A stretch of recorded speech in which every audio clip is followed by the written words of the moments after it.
我穿越了，还是死囚，这么衰的吗？江辰，到你了。哎，大哥，我不想死啊，大哥，我不想死啊！大哥，哎呀！靠！你想办法脱身，就派两个鸡仔一样瘦的小卒也想控制小爷，太看不起人了！一会儿找机会弄死他们。陛下，此子如何？长相嘛，有几分相似即可。我靠，好白！关键是此子是否有那方面的能力。陛下放心，此子就凭你们也想拿捏我？大胆贼子，竟敢对陛下动手！陛下，不错，朕就是当今大愚天子，念在你不知情的份上，速速出手救秦，朕可以保证留你一命。陛下不可，这贼子已经得知了您的秘密，必须杀他灭口。开玩笑，你们搞清楚情况没有啊？你们觉得你们现在有主动权吗？你想如何？只要不太过分的要求，朕都可以答应你。我想要什么要求啊？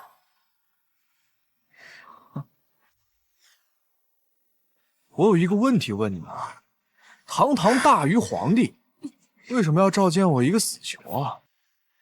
你们有什么目的？你也看到了，朕身为女儿身，乃是大禹朝廷机密中的机密。若是后宫佳丽3000始终不能怀上子嗣，那么这个秘密终将被泄露。所以今夜我们就特地把你从死牢里带出来，就是要让你代替朕与妃子们同房，助他们诞下子嗣。就这种天上掉馅饼的好事儿？等等，里面说不定有什么猫腻。这后宫佳丽3000，平日也不会相见，所以你利用完我之后，才把我杀人灭口，是吧？你们倒是打的一手好算盘。不如这样吧，我们做个交易，我可以做你们让我做的事情，但是你们必须保证不再打我的主意。你做你的皇帝，我去照顾后宫当中可怜的女人，我们互相合作，互相扶持，你觉得怎么样？大胆！你居然敢跟陛下谈交易！啊？好，那就依你所言。那陛下金口玉言，我就相信你喽。陛下，放心，臣这就杀了这贼子。这么快就翻脸不认账，就凭你们拿得住我吗？要不我这会儿大喊一声，咱们的皇帝是女人，看看有什么结果啊？罢了，此时若是再去死牢，另寻他人也来不及了。还是依约而行。你稍后梳洗换装之后，便速速去柔妃请王，代替朕，让她怀上孕。好，遵旨。这女帝表面上答应了，心里指不定盘算着怎么收拾我。都说伴君如伴虎，她迟早会过河拆桥。不行，我得想个办法，让那些美人赖上我，非我不可才行。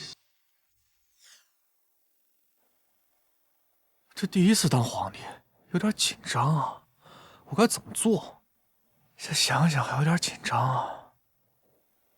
这算不算覆没前犯？一会儿就让你们见识见识本大爷的雄风。话说这柔妃长什么样子呀？听起来柔柔的，不会是个轻音柔体、易推倒的小萝莉吧？嘿嘿。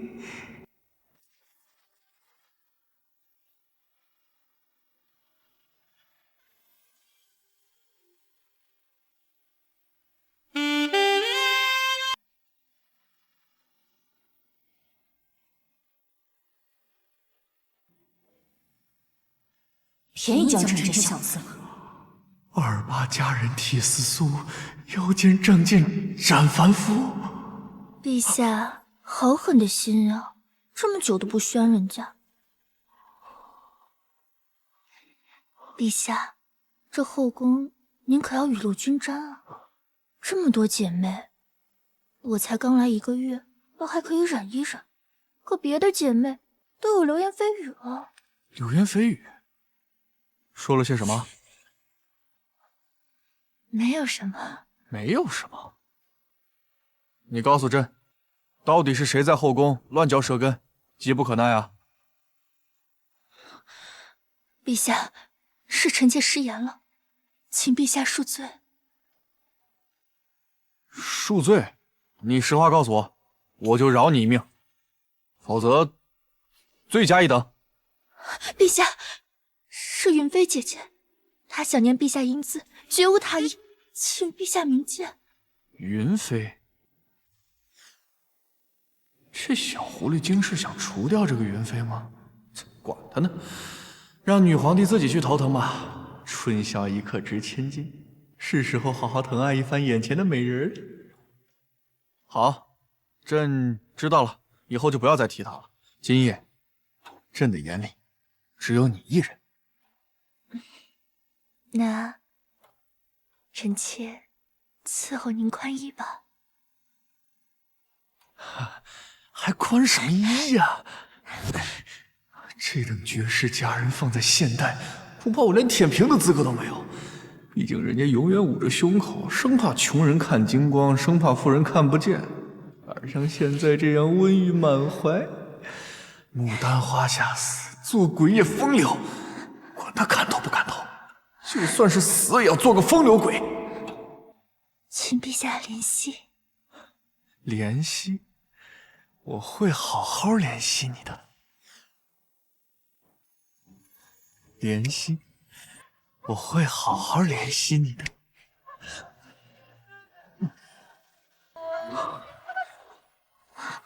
陛下，你弄疼我了。今夜之后，你就是朕的女人了。朕以后要你每天侍寝，夜夜承欢。臣妾的身和心都是陛下的，全凭陛下做主。陛下，臣妾快要死掉了。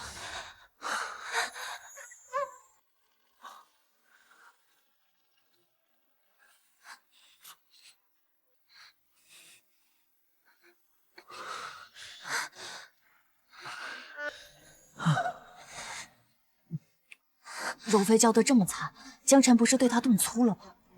不行，他要是把柔妃弄伤弄残了，这可不好跟镇北王交代啊！有刺客！要人怎配做皇帝？受死！闭嘴！我将你和这个不男不女的妖皇帝一起砍了！要人怎配做皇帝？受死！陛下，需要我出手吗？不必，正好让那刺客替我们除掉他。那柔妃一并处理掉，就说刺客是冲着他来。谁派你来的？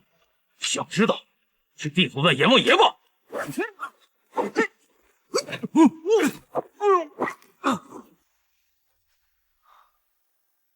就这，还当刺客？没想到江晨的功夫居然这么好，手段竟如此狠辣，属下也是属实没有想到。这棋子日后定不好控制，应尽早处理掉才是。这家伙身上到底藏着什么秘密？护卫，出来洗地了。陛下，爱妃，吓死臣妾了，还好有您保护我。可是陛下，那个人为什么说您是不男不女的妖人呢？爱妃，朕平日里日理万机，不醉心于女色，想做个明君，但是总有这样的人歪曲事实。再说了，朕是不是一个不男不女的妖人，你还不清楚吗？讨厌，陛下坏死了。爱妃，今夜你受惊了，你就先回宫休息。可惜这春宵一刻竟被一个小人给破坏了。皇宫的安防做的可真到位啊！陛下，再陪陪臣妾嘛，你好不容易才来一次，我不舍得让您走。那是因为朕不知道爱妃如此美艳动人。爱妃放心，明日朕还宣你侍寝。陛下，那您可不要忘记了。一定。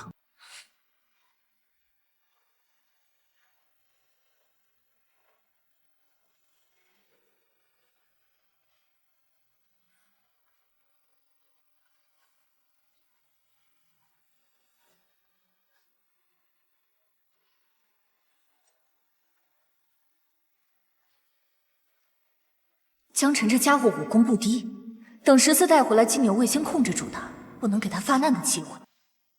他为什么要用这种眼光看我？我不是被我雄厚的资本给惊到了？让开，你坐了朕的位置。哦，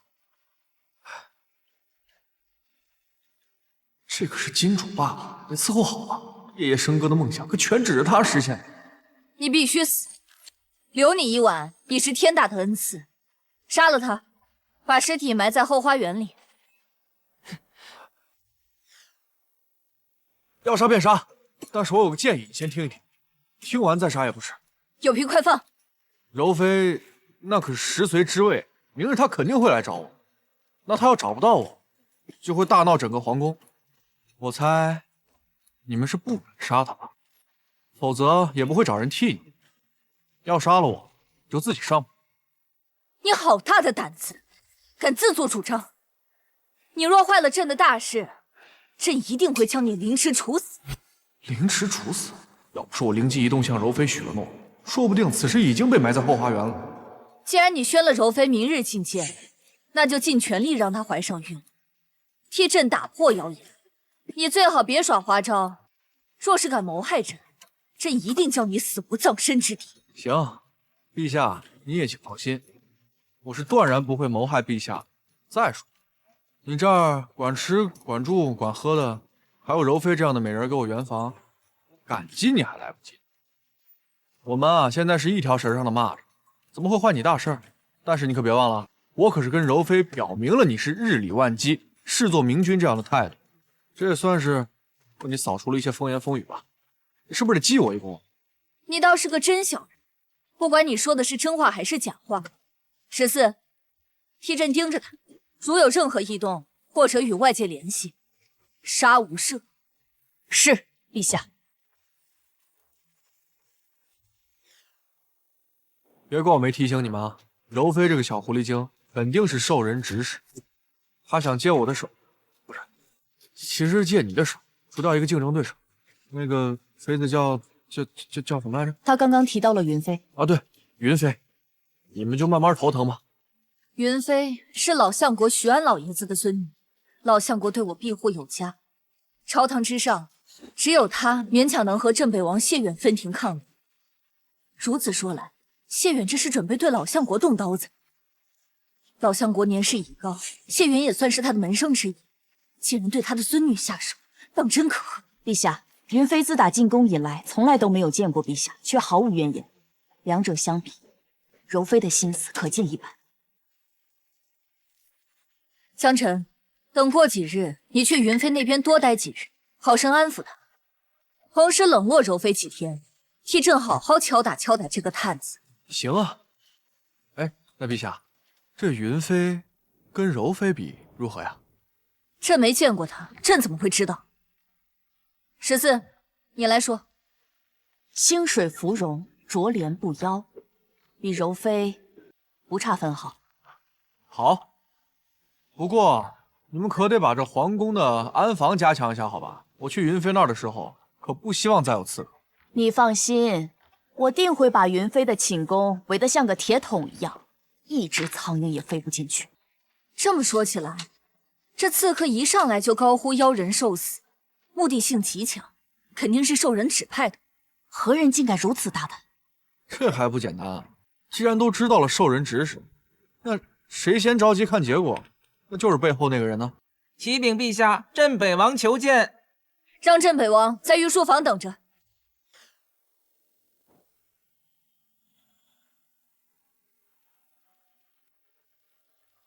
年岁大了，跑不动了，还望陛下见谅。哎呀，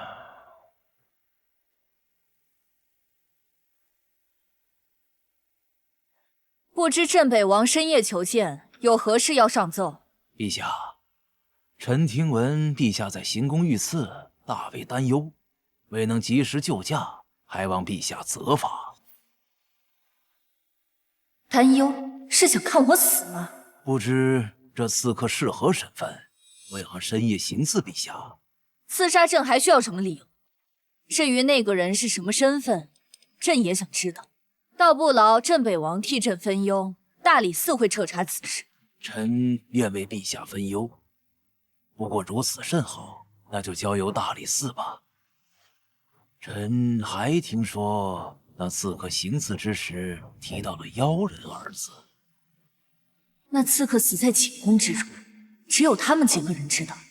连金牛卫也是在刺客伏法之后才进门。你谢远相隔千里都知道，难道你有顺风耳不成？果然被江辰说中了。急着看结果的人就是幕后黑手，朕姑且假装不知道，再试探他一番。镇北王还真是会说笑，这世上哪有什么妖人，就连那些巫蛊之术，也不过是有人蓄意加害罢了。啊，陛下，臣说的妖人不是妖，而是那不男不女。子不语怪力乱神，镇北王还是莫要捕风捉影为好。不过朕倒是有些好奇，那个刺客伏法时在场只有几人，且那几人都未曾出宫。镇北王是如何从刺客口中得知“妖人”二字？啊，陛下，您说笑了。这捕风捉影的消息确实不实，臣今夜前来是另有其事。什么事？再过几日就是先皇祭典，陛下，您带着文武百官和后宫嫔妃前往东郊皇陵，为先帝祈福，并且请求先帝护佑大禹，还望陛下早早做好准备。好，朕知道了。陛下，臣还有一事，侄女入宫许久，佳妹甚是想念，不知能否在祭典之上让佳妹与侄女叙叙旧。朕觉得不妥。不知陛下是觉得祭典不妥，还是觉得让臣和佳妹见侄女不妥，亦或是两者都不妥？祭典那日，柔妃一旦发现自己才是皇帝，立刻就会让谢远发难，这可如何是好？干脆就说柔妃怀了身孕，替她推脱了祭典。朕并非是觉得祭典不妥，而是柔妃刚怀上龙嗣，不大方便走动，以免动了胎气，这样反倒会使父皇不愉。哦，竟有如此巧合之事。陛下，臣的意思是，既然怀了孕，那更应该出来走动走动，锻炼一下身体。毕竟怀了孕，这一躺下就静养，等肚子大了，这身体吃不消啊。依臣之见，正好趁祭典之时，让佳妹叙旧之时好好说一下，叮嘱一番，让她注意一下龙嗣。这不知陛下还在犹豫什么？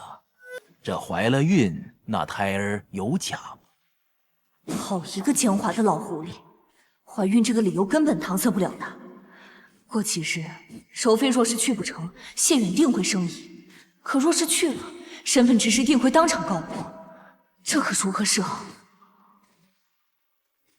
好，那就依镇北王的意思，按时举办祭典。那陛下莫要忘记带上臣的侄女，好让佳妹同他好好叙叙旧。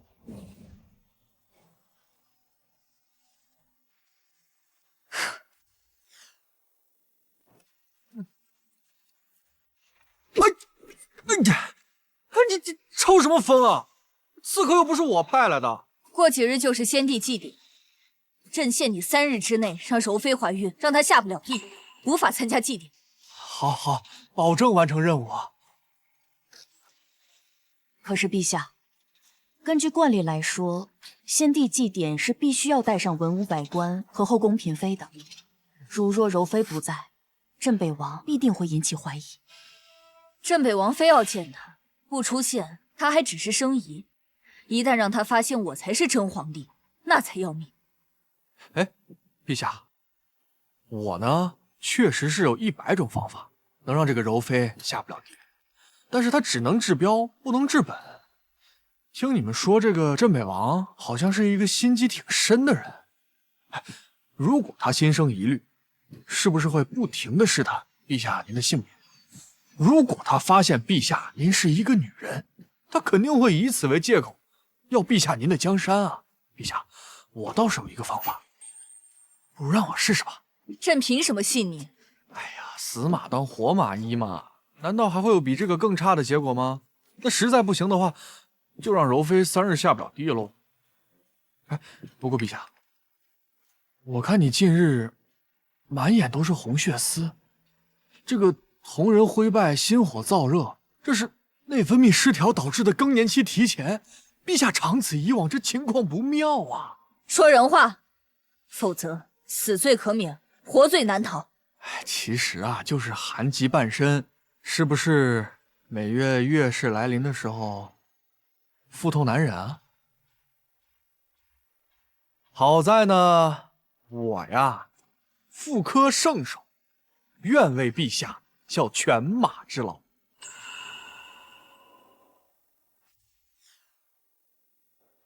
此等隐秘之事，朕连14都未曾透露，难道这江辰真会医术？妇科圣手，你不是登徒浪子吗？哎呀，这个不冲突吗？胡说！太医曾为陛下诊治过，说陛下身体健康，哪有你说的什么寒疾之症？敢在陛下面前胡说八道，我今天非要好好收拾收拾你！我想起来了，这个呀，它是一个妇科病。陛下每月月事来临的时候腹痛难忍，但是平日里都很正常啊。那个时候，陛下会找太医来诊治吗14，把剑收起来，确有此事。陛下恕罪，14不查，还请陛下责罚。起身吧。今日若非江辰点破，朕也不知道竟是寒疾之症。江辰，这寒疾你可有办法根治？如果呀，这要是平常的太医，这个病那确实就是一个不治之症。但是陛下，好在我是妇科圣手啊，我定能根除此病。既如此，就让14陪你去太医院取药。无论多么珍贵的药材，太医院应有尽有。陛下，那除了这个药材之外呢？其实你知道，他这个病呢，它是寒毒积于体内造成的，所以它需要一些个特殊手法，因势利导的排出体外。只要陛下您愿意配合，这个病啊，一定可以痊愈。怎么配合？什么？你让朕脱衣服？你这登徒子果然色胆包天，信不信朕斩了你的命根子？哎呀，陛下，就像我刚才跟您说的，您这个寒毒啊，得通过特殊的手法，因势利导排出体外。这要是隔着衣物，哎呦，效果啊，那是微乎其微呀。您啊，为了大禹的江山社稷着想，您得健健康康的，不能生病啊。必须得脱。得脱，这也是这个病没办法根治的原因。您看这太医，他不就是治不了这个病吗？信你一回。我脱。你还不转过去？哦，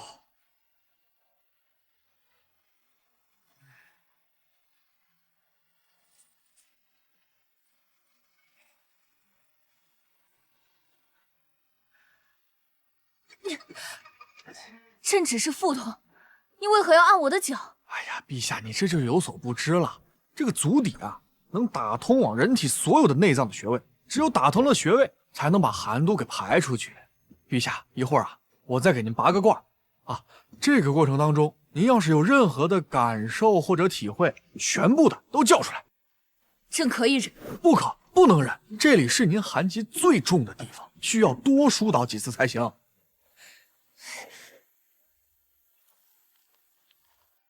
这是什么？这个就是传说中的拔火罐。陛下，感觉如何呀？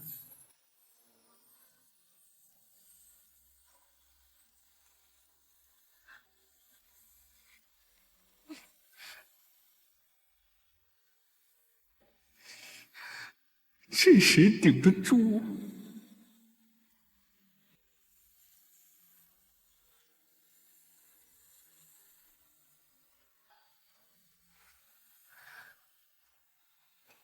陛下，感觉如何呀？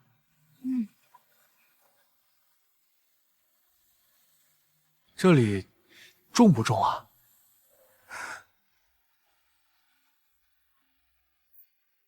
你的手往哪儿放呢？啊，这个地方经脉阻塞，需要多按呀。再敢乱动，信不信朕剁了你的爪子？不敢，不敢，不敢。陛下，百官和嫔妃都已经到了。江晨呢？他不是说他有办法吗？他人呢？柔妃也已经到了。至于江晨，不知道他去了哪。无耻小贼，朕就不该信他。他肯定是趁机溜走了。14，传朕旨意，立刻发布万里追杀令，活捉此贼者，赏百金，封千户侯，朕要拿着小贼的头颅祭天。哟，我这么值钱呀？要不我自付双手，自己送上门？陛下，您就把封赏给我得了。你这小贼跑哪儿去了？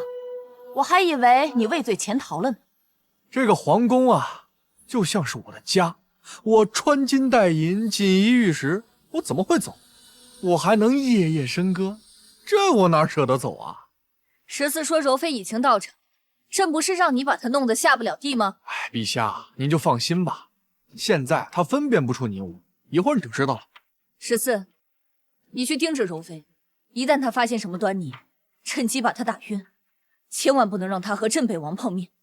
陛下，且不说这样的机会不好找，就算是柔妃消失了，镇北王也肯定会怀疑的。就说柔妃身体不适，舟车劳顿，朕让她先行回宫休息。就这样做吧，眼下没有更好的办法。启禀陛下，先帝祭典马上开始，众嫔妃和文武百官都已到齐，请陛下移步皇陵主持祭典。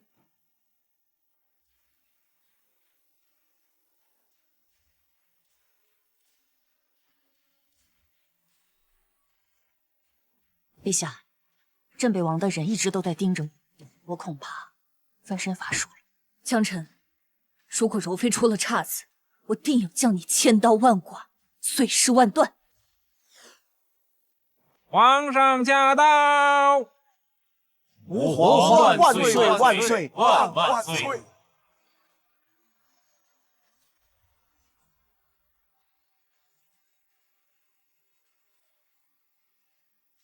14，柔妃表现如何？可有异常？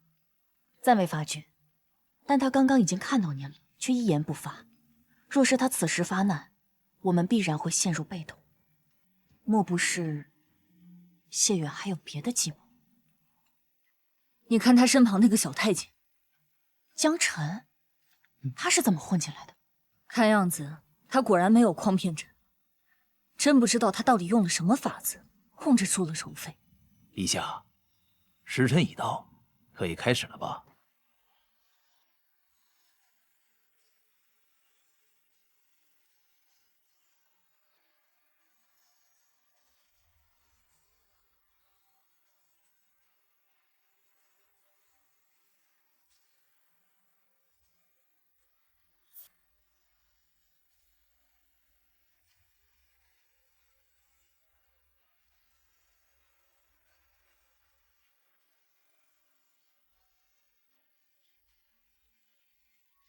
求先皇庇佑大禹，风调雨顺，国泰民安。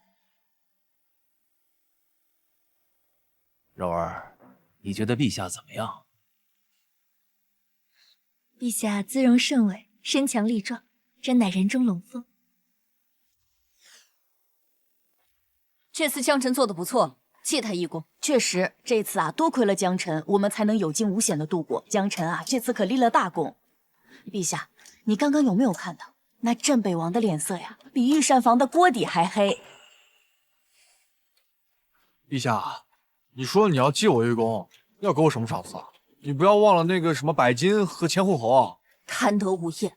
那万里追杀令，你要不要啊？对了，江晨，你到底是用了什么方法，让柔妃不仅什么都不说，还对陛下如此痴迷啊？陛下请看，这个是一种蘑菇，还有它可以让人致幻。有头晕目眩的效果，以前不小心误食过。那几天啊，我什么人脸都认不清，我只能分辨基本的衣物，所以我就穿了陛下祭典时的那身龙袍，让柔妃啊对这身打扮有印象，这才有了今天的效果。对了，江晨，你确定柔妃怀孕了吗？要是被谢远的人知道了，柔妃没有怀孕，那咱们麻烦可就大了。哎呀，这个事儿啊，陛下你就放心，我是妇科圣手，柔妃啊，她100%怀孕了。100%，这是何意啊？就是10%的意思。启禀陛下，镇北王求见。又来。江晨，这一次你随朕同去。微臣参见陛下。镇北王深夜到访，又有何事？难道又听说刺客入宫了？陛下，您说笑了。此次前来是替微臣的侄女讨个封赏。封赏？柔妃？不错，微臣侄女是后宫之中第一个怀有龙嗣的妃子。按照祖制，怀孕的嫔妃是有机会晋升分位的。这……陛下，您这是在迟疑什么？难道是对柔妃有所不满吗？放肆！这理应是陛下的家事，当由陛下决断。镇北王，你的手未免伸得也太长了些。混账！本王与陛下商议此事，轮得着你一个小小的侍卫插嘴？来人呐，掌嘴！够了！怎么，陛下，你是要纵容一个小侍卫来侮辱本王不成？那个王爷说笑了，14呢确实是多嘴，但是您大人不计小人过，犯不着啊跟他一个小小的侍卫计较。而且您啊误解陛下的意思了，陛下不是不愿意封赏柔妃娘娘，而是觉得柔妃娘娘第一个怀上了龙嗣，就升一个位分，这封赏不太够。但倘若升2个位分，这对宫里的其他娘娘又觉得不公平。毕竟其他娘娘陆续也会怀上龙嗣，希望王爷您能多多理解。你这个小太监还是挺会说话的，不错不错。晋升1个分位确实不够。你才是太监，你全家都是太监。小臣子，你既然这么了解朕的心意，那不如你来说说看，朕应该如何封赏柔妃？说什么我也要给娃他娘多挣点奶粉钱。按照祖制，嫔妃怀龙嗣确实应当晋升位分，柔妃娘娘又是第一个怀上龙嗣的，我觉得这一定是先帝在庇佑我大禹，国泰民安，风调雨顺，应该大大的加赏。那你觉得应当如何加赏？这个赏100金，赏绫罗绸缎，赏金银珠宝，赏宫女太监，赏当然呢，这些都是物质上的加赏，我觉得亲人的关怀可能更为重要。陛下，不如把柔妃娘娘的生母接到宫里来跟柔妃娘娘团聚，小住个把月。让柔妃生母入宫，江城葫芦里卖的是什么药？罢了，今日祭典他做的不错，姑且再信他一次。好，那就赏赐柔妃晋升位分，以及刚才小臣子说的赏赐，镇北王意下如何？微臣谢主隆恩。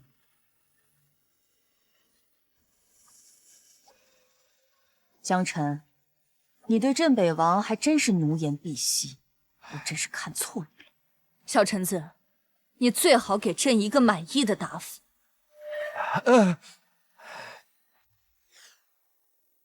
镇北王如此猖狂，我看你比他还要猖狂。他早就已经权倾朝野，侄女谢柔在后宫又更进一位，势必得到更多官员支持。小臣子，我看呀，你这是为虎作伥啊！陛下，还不如让我一件一件的给他凌迟处死，省得他胳膊肘往外拐。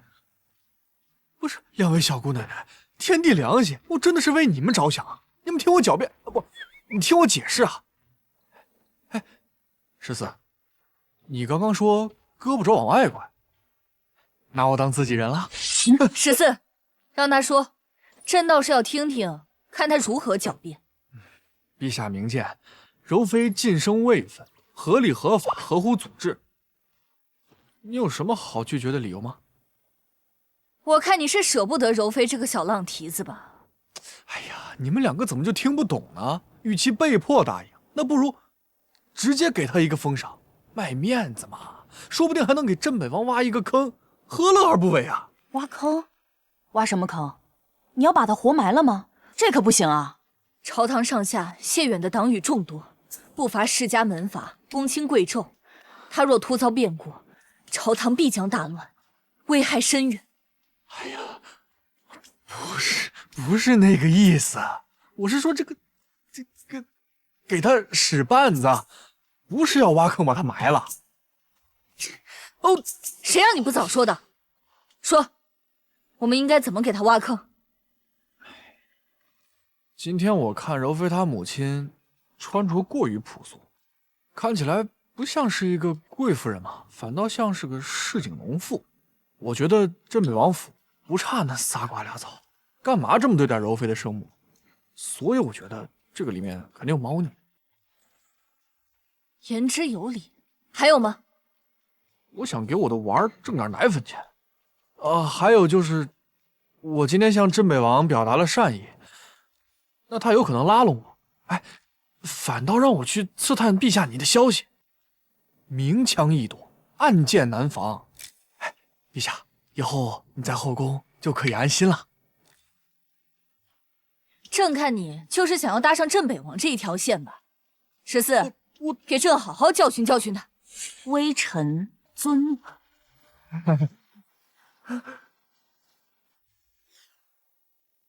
陈公公留步。小臣子拜见王爷。王爷今天看起来气色不错啊。刚才多亏是公公一番美言，才使得陛下赐下诸多恩赏。这日后宫中有任何消息，还望陈公公知会本王一二。王爷这说的哪里话？日后小臣子还需要王爷多多照顾。王爷这怎么好意思呢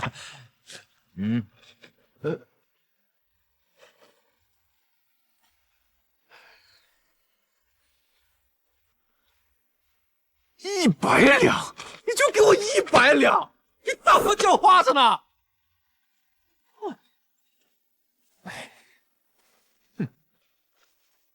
陛下，江州大汛，洪水泛滥，死伤无数，饿殍千里，庄稼地全都被淹了，数十万老百姓吃不到粮食，微臣恳请陛下救救可怜的老百姓吧！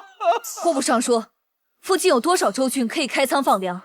国库能否支援？启禀陛下，先帝时期就曾发生过类似的水灾事件，国库至今空虚，江州赈灾实在是有心无力啊。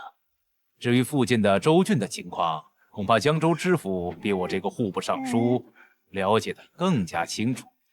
陛下，附近州郡同样遭受洪灾，只是没有江州那么严重。如今能依靠的只有京城了。你可不能对数十万百姓坐视不管啊，陛下！朕岂会对百姓坐视不管？只是如今国库空虚，这是不争的事实。诸位爱卿，可有什么好办法替朕分忧？微臣记得先帝时期，王爷便颇受器重，亲自主持解除了救灾平患，想必王爷应当有解救之法吧？果真不出我所料，这个户部尚书跟谢远这个老匹夫果然有一腿。启禀陛下，江州的灾情甚是严重，比起先帝时期的水灾有过之而无不及，恕微臣无能为力，望陛下恕罪。求陛下救救江州的老百姓吧！望陛下开国库，救京城百姓。诸位爱卿，难道真的别无他法了吗？老夫说两句。老相国，您请。小谢啊，国库乃国之根本，若是国库充盈，支取些银两倒也无妨。可现如今我大禹国库空虚，剩下的都是军费，不可擅动。居然还有人能治得了谢远？老相国，别管军费不军费了，数十万老百姓都快要饿死了，连兵卒都没有，留着那些军费给谁花呀？老相国只说了不可煽动国库，又没有说不解救百姓，你嚷嚷什么？国库不能动，现如今我大禹危在旦夕，我的官员与世家岂能坐视不理？陛下，老夫提出一个建议，从国库提出一笔不至于伤筋动骨的银两，我等官员再凑出一些，世家与商人捐出剩下的部分，共度难关。不知此事，陛下如何？老相国所言甚是，此法甚妙。镇北王，你可有何异议？微臣并无异议。好，那便依老相国所言，传朕旨意，号令官员、世家、富商、百姓捐钱捐粮，共度难关。陛下圣明。我怎么觉得10月这傻妮子掉坑里了？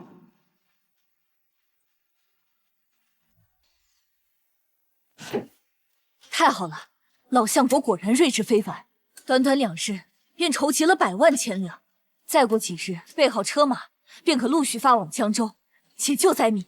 不愧是连先帝都依仗的老相国，您刚刚看到了没？老相国一说话，那镇北王连大气儿都不敢出一个。看到了，有老相国在，镇北王在朝堂上就无法一手遮天，我得好好报答老相国才行。江辰，你速速去云妃寝宫，替朕让云妃怀上龙嗣，朕要晋升她的位分，让她与柔妃平起平坐。江辰，你在发什么愣？平起平坐还得让云妃压他一头。难道要让云妃连进2次位分？可是这样的话，镇北王恐怕又要跳出来找麻烦了。晋升位分需要怀上龙嗣的，我们把柔妃的龙嗣……你的意思是弄掉他的孩子？不可，万万不可！怎么，你莫不是舍不得看到柔妃受伤？陛下，这镇北王他好不容易安分了几天，柔妃要是流产了，镇北王是不是得大发雷霆啊？再说了，我们现在可是抗洪救灾的关键时期，少发生事端为好。我看呀，你就是被那狐狸精迷了眼。你是不是忘了，你的小命捏在谁的手里？又来，哎，陛下，您难道不觉得赈灾的事情发生的太过顺利了吗？我看你是不盼着大禹的好，那你倒是说说看，老相国的计谋有何不同？我的直觉告诉我，这个事情它就没那么简单。陛下，要不你给我几天时间调查，我一定给你查出些蛛丝马迹啊！你只是朕的替身，用不着你多心。你还是赶紧去云妃的寝宫，好好抚慰她。3日之内，若是你不能让云妃怀上龙嗣，朕拿你试问。3日，行，我去就去，瞧不起谁？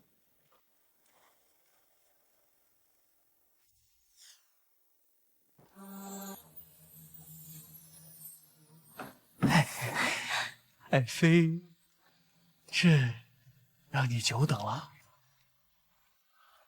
只要能得到陛下垂怜，等再久都值得。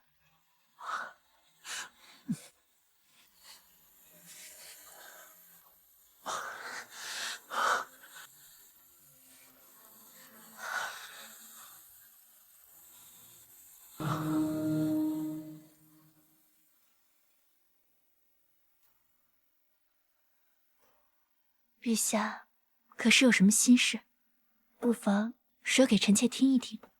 臣妾虽是妇道人家，却也读过不少典籍，可为陛下排忧解难。爱妃，你觉得老相国是一个怎么样的人？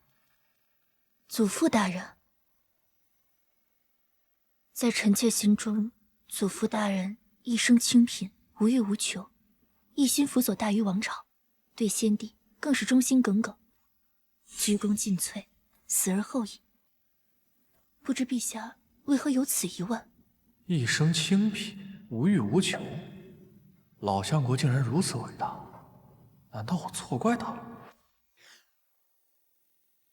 云儿，是这样的，老相国呢辅佐朕很多年，朕想赏赐他，但是又不知道该从何处入手。祖父大人平时喜欢字画，但不收藏，经常赠给他人。他的学生当中或多或少都有收到过他的字画，朝中重臣也大都有收到过。那镇北王谢远呢？他有收到过吗？据臣妾所知，并没有。似乎是因为政见不合，所以祖父大人与镇北王从未有任何交集。看来是我多心了。云儿，今天弄疼你了吧？你呀，好生歇着啊。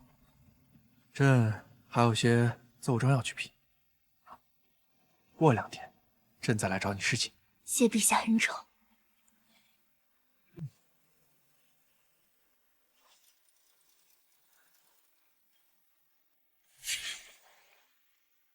哟，你这会儿不在云飞殿里，这么早出来做什么？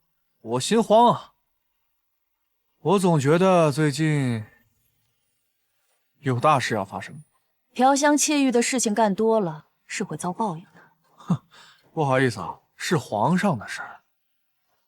不说这个了，我问你，你有没有觉得这2天筹集钱粮的事，是不是太过顺利了？太顺利有什么不好吗？这有什么好担心的？我问你，咱们京中官员办事都这么利索的吗？这个得分具体的事情。比方，陛下要造一口宝剑，需要多久？这我倒是经历过，户部审批银两，工房调取材料，抽调工人开炉重造，七七八八得3个月。3个月？那抛开打造花费的时间，你走流程需要多久？1个半月左右，或者是再多几天。你看，这不就是问题所在了吗？你就打造一口宝剑，走个流程要花1个半月的时间，这筹集钱粮，2天的时间，200万钱粮，这还不足以说明问题啊！这能说明什么问题啊？我打造宝剑这个事情不是很紧急，而赈灾救命是10万火急的事情，我当然得快点了。这里面学问可大了，你不懂，这可不是从国库里拿钱那么简单。还有官员、世家门阀、京城的商人、百姓，要是没有一股力量强行推动，这么大笔钱，当真都能流入遍地灾民的江州吗？14，行吧，你能帮我一个忙吗？也当是帮陛下忙，带我去筹集银粮的仓库看看。你像耍什么花招？那可是赈灾救命用的，你想都别想。哎呦，我的姑奶奶，我在宫中又不愁吃又不愁穿，我还有钱没地方花。哎，我要不是真为你家主子，我至于吗？这个对他至关重要，随你便吧。也罢，我就顺便带你去看一下，正好我也顺便再检查一番。毕竟这可不是笔小数目，我还是稍微盯着点。布防重地，闲人免入。你们是干什么的？我乃陛下贴身侍卫统领14，带陛下来巡视布防。见过统领大人。先检查钱粮。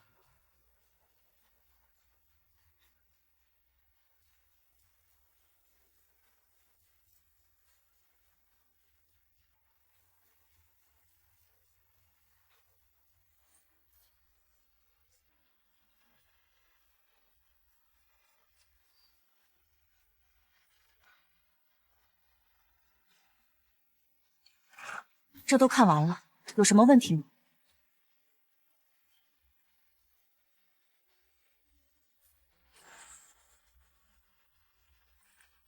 情况不对，不就是一道车辙吗？这有什么？哎，我问你们2个，最近有没有载满粮草的车驶出？回大人的话，许多粮草堆积不下，就送往别处了。送去何处啊1里外镇北王府的库府，许多粮草都送去了那里。陛下知道这件事吗？镇北王特意腾出一个仓库来放粮草，这件事情陛下是知道的。跟我走趟。哎，你干嘛？你是陛下的近侍，就这么大摇大摆的往里闯？那不然呢？我有令牌，全程畅通无阻，地牢我都是可以随便乱逛。是，我知道你厉害，可是我们是来调查取证的，不是来走秀的。你把令牌收起来。调查什么？你不会是真觉得镇北王私吞了银两吧？不是怀疑，肯定私吞了银两。我们这不就是过来取证的吗？你凭什么这么自信啊？还记不记得车辙印啊？银两只是有进不出，但粮草却有进有出。那道最深的印子，我敢肯定，粮草里面混着大量的银两。那万一是很重的粮草呢？镇北王他是不是跟咱陛下不对付？那我们大胆怀疑，小心取证，这不正常操作吗？你带我飞进去。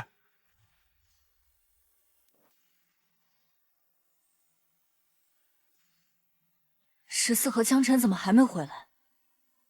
还在云飞寝宫那边吗？该死的江辰，居然搞到这么晚，绝对是色鬼投胎。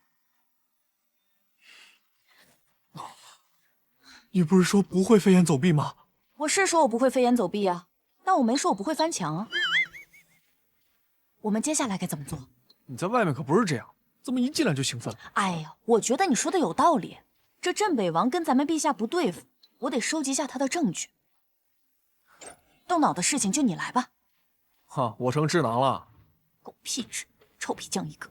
没事儿，你我还有陛下，我们三个臭皮匠还顶不了一个诸葛亮吗？接下来啊，去找咱们散落的粮草。干嘛要找粮草啊？如果我的猜测不错的话，他们在搬银子的时候肯定混着搭的粮草，我就不信没调出点米粒来。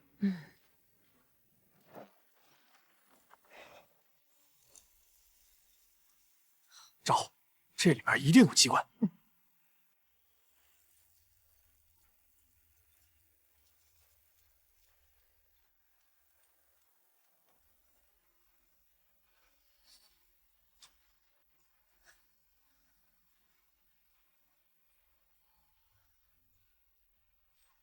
哎，找到了！一定要注意这批粮草。是。这两个家伙一整晚消失不见，也不在云飞的寝宫，究竟跑到哪里去了？启禀陛下，100万钱粮已经准备就绪，车马属下也已经连夜准备就绪，请陛下立刻下旨南下赈灾。请陛下发布圣旨，南下赈灾。好，圣旨早已拟好，江州知府着你携带100万钱粮，即刻启程，前往江州赈灾。且慢，陛下，圣旨不可以给他。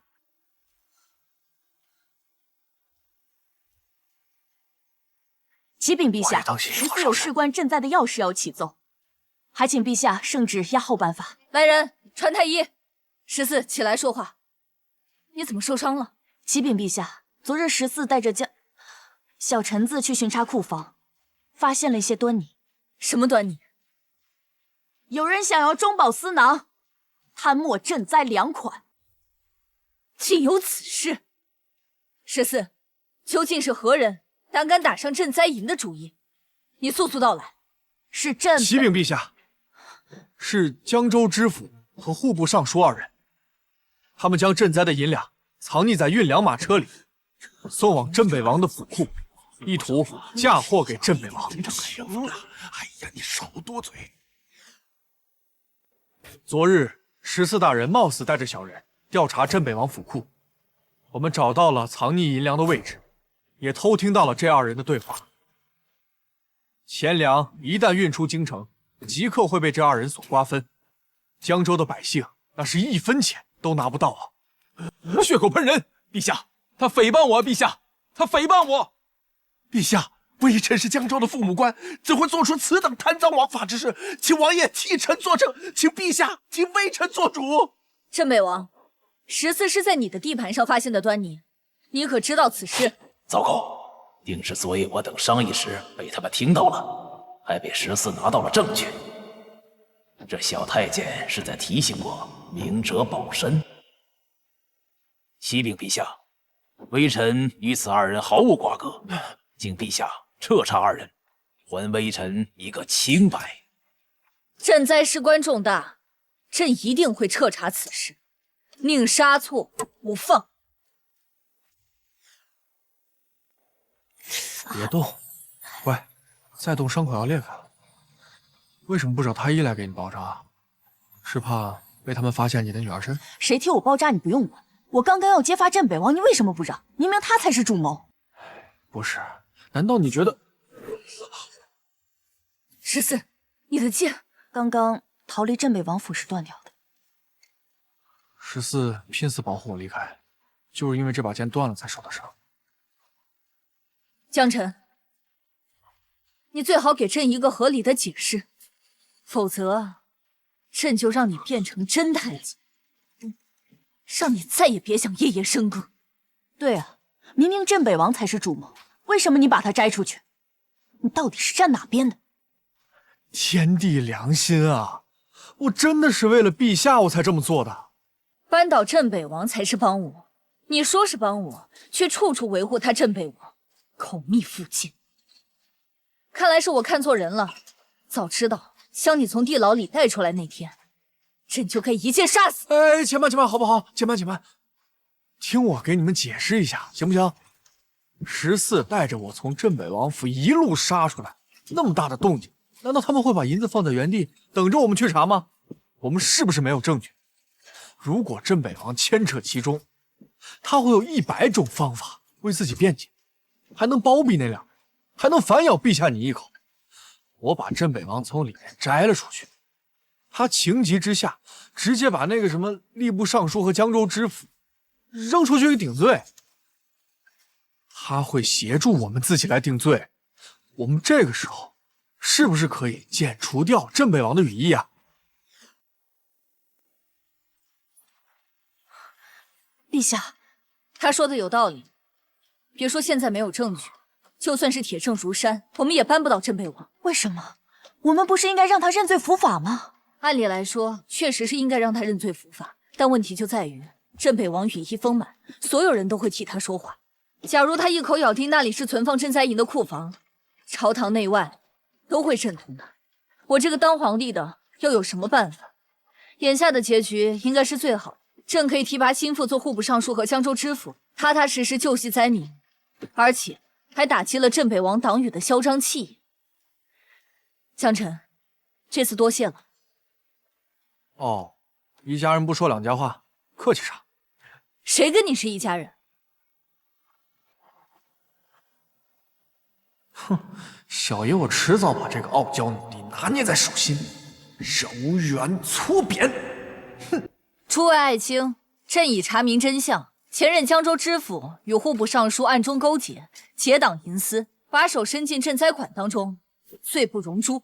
朕已将此2人发配充军，加卷贬为庶民，其子嗣后代科举永不录用。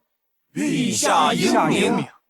传朕旨意，即刻派遣新任江州知府携100万钱粮南下赈灾，着镇北王谢远负责看管押运。若发现任何罔顾百姓死活、中饱私囊之举，斩立决。微臣领命，臣定不负陛下期望。微臣领命。这小皇帝竟一直派人盯着我，这次还好有小太监报信，这一路难保不会又派人暗中跟随。看来不能再轻举妄动了。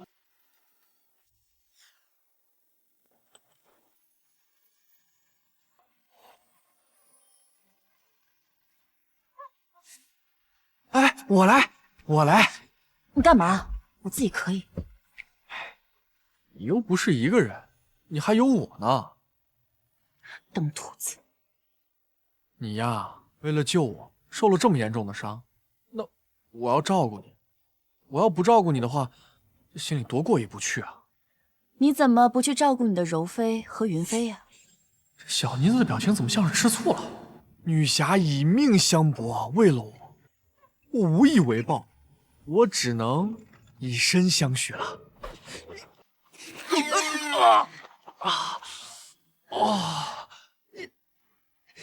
你拒绝就拒绝，你下这么狠的手啊！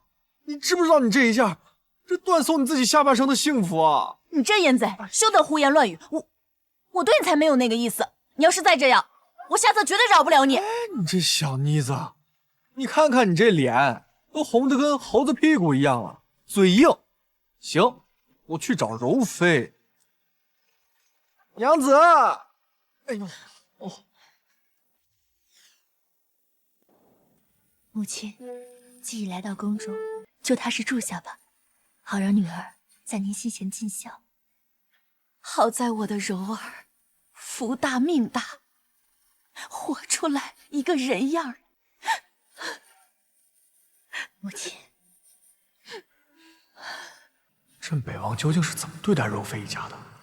说是叔侄，落差怎么会这么大？我继续听听。今日收到南方消息，赈济灾民已经小有成效，数万灾民已经吃上了饭，再也不用饿肚子了。朕今日心情大好，与爱卿共饮佳酿，无醉不归。来，300杯啊，300杯！对，300杯，醉了也得喝。小臣子，这一次你又立了一功，保护了赈灾钱粮。说吧，你想要什么奖赏？陛下，我想要您后宫当中的那些可怜女子，赏给在下。瞧你这点出息，准了。谢陛下。登徒浪子，色鬼投胎。圣人云：“食色性也。”陛下，在下还有一个赏想向您讨。镇北王，朕不是命你负责赈灾之事，怎么突然回京了？启禀陛下，微臣赈灾已初见成效，此次乃是回京述职。小臣子，把你昨夜和朕说的话向诸位爱卿复述一遍。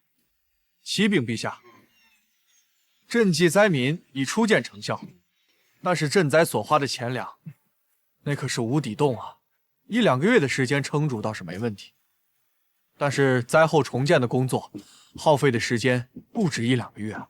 还请陛下与诸位大人早日决断，避免民怨沸腾。这小子居然把本王的台词抢了，本王还想等民怨沸腾时拿来为难小皇帝，可惜了。诸位爱卿多多少少都曾经历过先帝时期的那场水患，想必各位应该已有良策了吧？启禀陛下，微臣此次进京述职，也正好想向陛下阐述这件事情。不要脸的老匹夫，明目张胆的抢我功劳，亏我还帮了你2次。镇北王，先帝时期镇阳水患就是你处理的，当时是如何处理的？可有良策？先帝之时，国库充盈，微臣只是奏请先帝开国库，以来赈济灾民，但也是艰难度过。如今国库空虚，全京上下捐钱捐粮，已经到了山穷水尽之步，再无余力重建家园。陛下，奴才有办法。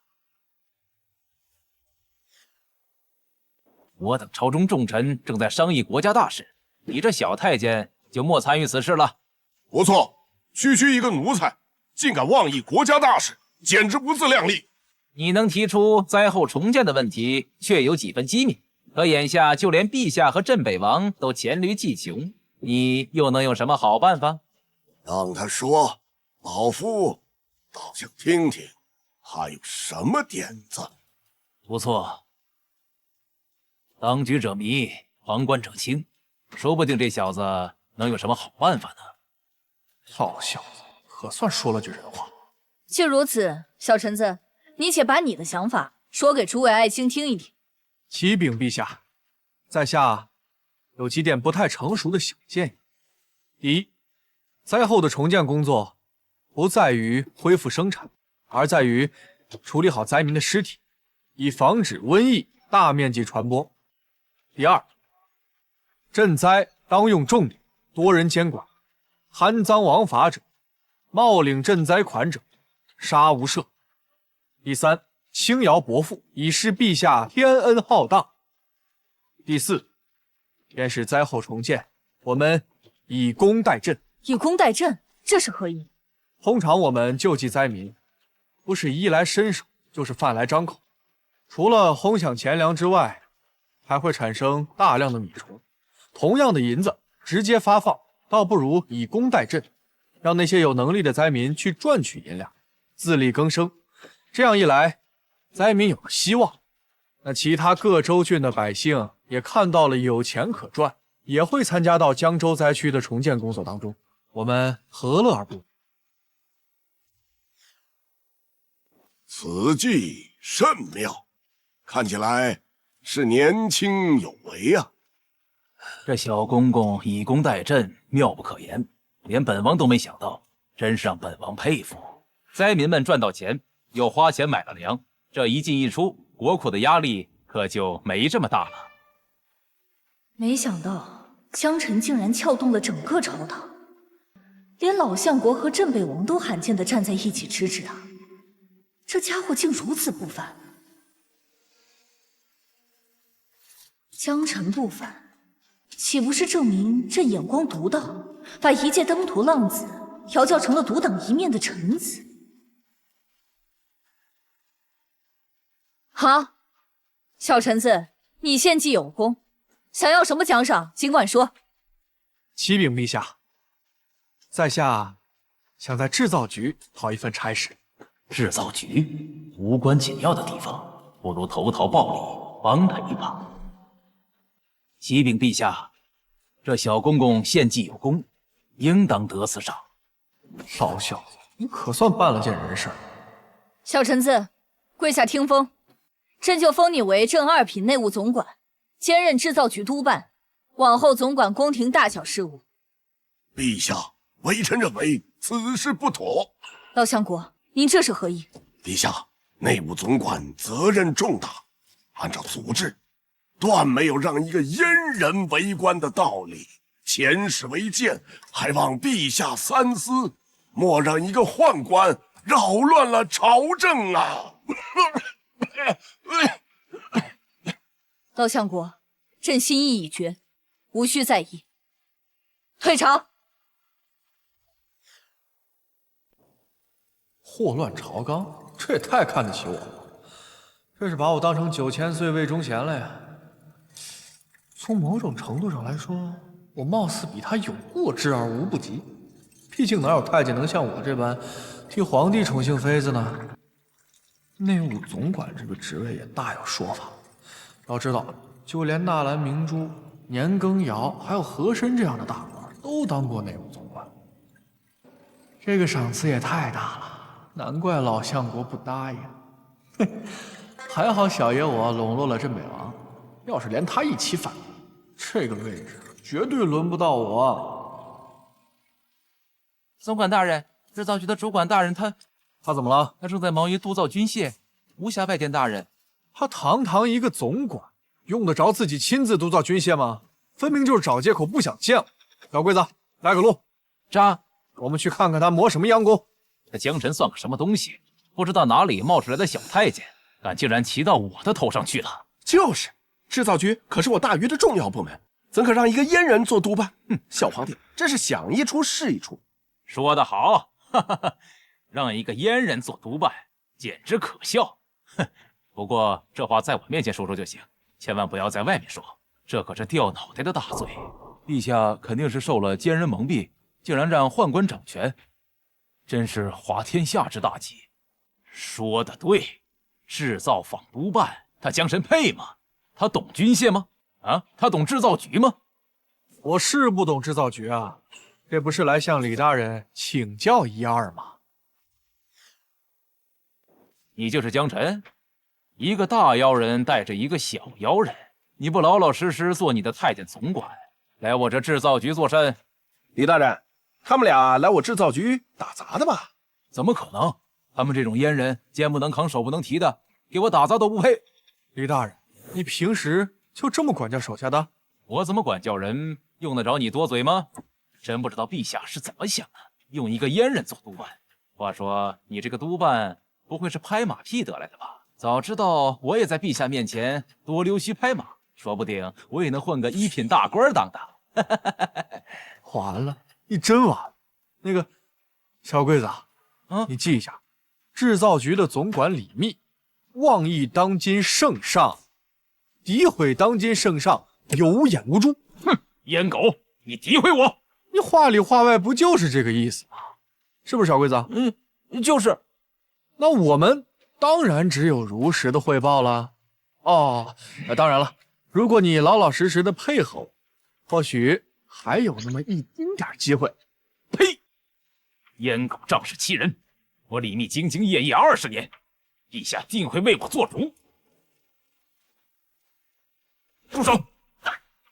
竟敢私自拘毁军械！李大人，这就是你兢兢业业的结果呀！哼！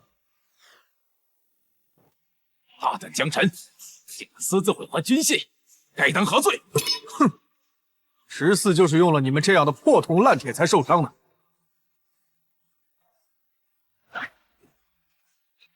哼！破铜烂铁啊！李大人。为什么能在你的带领下，咱们的制造局做出这么多的破铜烂铁啊？胡说八道！你这个人使用了什么妖法，竟敢私自毁坏军械？我定要向陛下面前告你一状！好啊，那我们就把刀带过去给陛下看看喽。你这阉人，敢威胁我！私自毁坏军械可是重罪，你不怕陛下惩戒你吗？你是不是疯了？是我毁掉这些破铜烂铁最重啊，还是你制造这些破铜烂铁罪更重啊？何况我是制造局督办吧，我是不是有责任检查你这些破铜烂铁？你有什么异议啊？小桂子，把这给我拿上，见陛下。是。你这阉狗，快放开我！陛下驾到！陛下，就是他，险些害死14。怎么回事？陛下，此子擅闯军械坊，私自毁坏军械，请陛下治罪。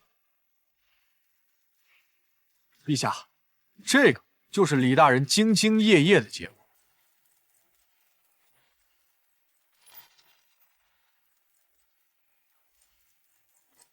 陛下，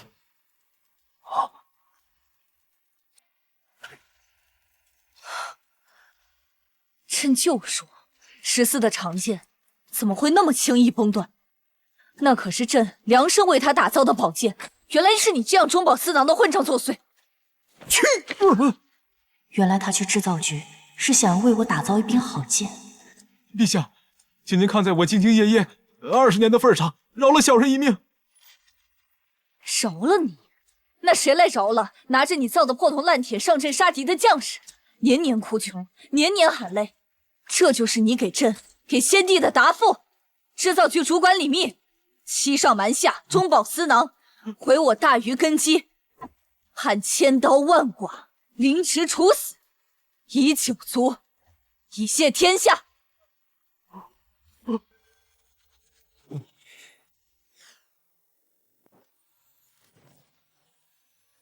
14，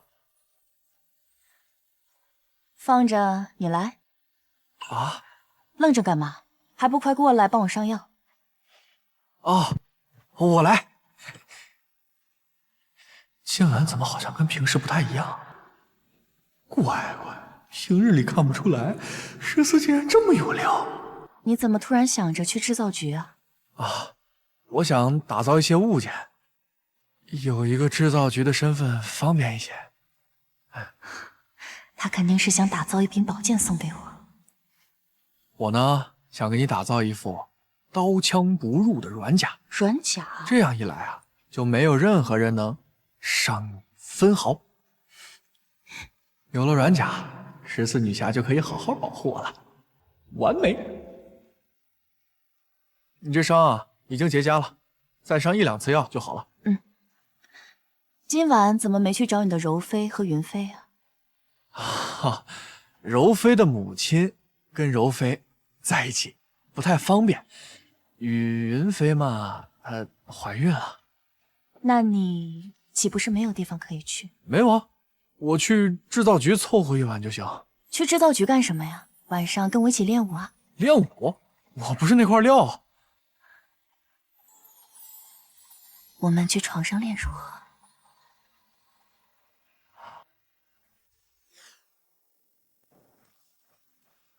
江总管，这是怎么了？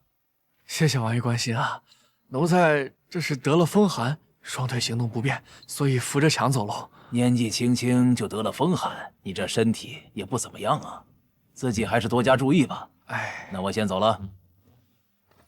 王爷慢走。哎呦，真不愧是女侠，把我都折腾得够呛。哼，这柔妃和云妃加起来，加一块儿都抵不过的。还好这王爷不知道我是个假太监，要不然笑话死我。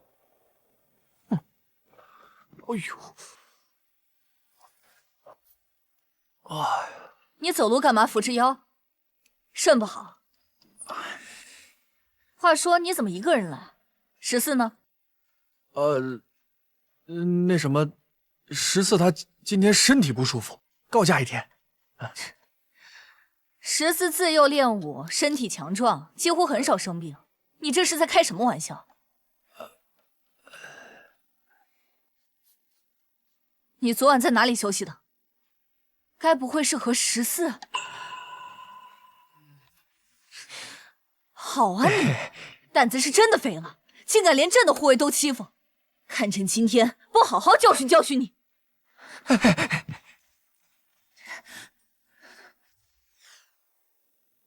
启禀陛下，制造局军械房主管李密、中饱司囊已凌迟处死。区一个军械处主管，绝对不敢做出此等欺上瞒下的大事。着大理寺彻查，凡相关人等一律杀无赦。镇北王，你统领北境大军，可有士卒反映过武器质量不佳？爱卿，此事莫非与你有关？回禀陛下，微臣绝对与此事无关。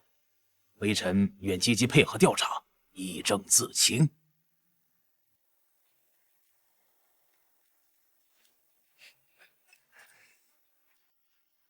陛下，臣不用猜都知道，谢远跟军械库那帮人肯定勾结在一起。北京那么多士兵，我就不信了，一个骂破铜烂铁的人都没有。朕当然能看出这一点，难就难在，要想坐实这一点，需要足够的证据。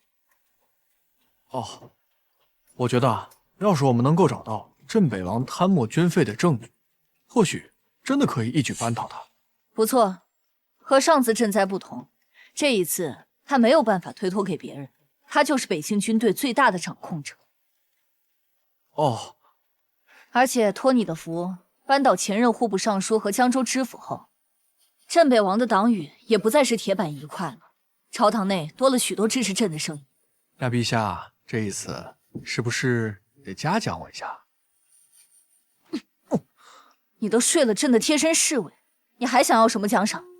这次不一样的，14是主动的，我是被动的。不过这次啊，陛下，你还真非得嘉奖我一下不可。哦，为何如此有自信？你还记得李密总管手下的2个工匠吗？我把他们藏起来了。江总管今日气色不错呀。回王爷，昨日睡得香。本王有小事请江总管帮忙。王爷尽管吩咐，小的一定办妥。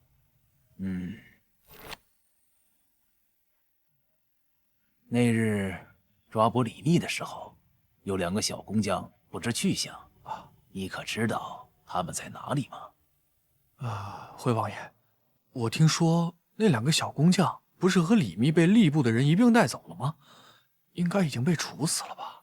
可是陛下并没有下旨将他们2个凌迟。那2个小工匠不知所踪，不在地牢，也不在大理寺，仿佛蒸发了一般。本王身居高位，这难免会有非议，流言蜚语啊，不得不防。如果这2个小工匠胡乱攀咬，那对本王可是大大的不利呀。王爷，你放心，小人在宫中有一些人脉，一定会尽全力去查，不叫他们乱说话。江总管果然知情识趣。这钱是给你上下打点用的，事成之后另有重谢。谢王爷。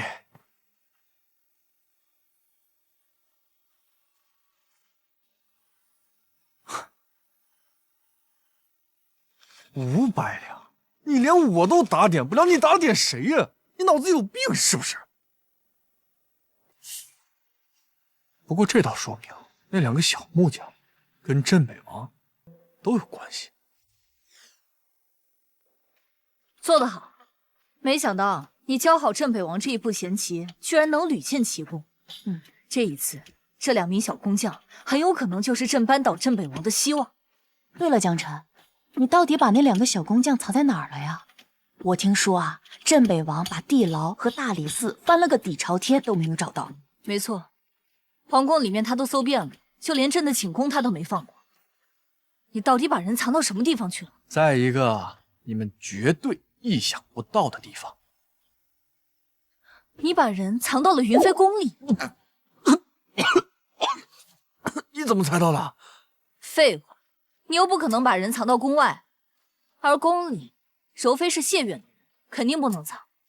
朕的宫里他已经搜查过了，石思的住处更不用说。对，剩下安全的地方就是其他嫔妃的寝宫。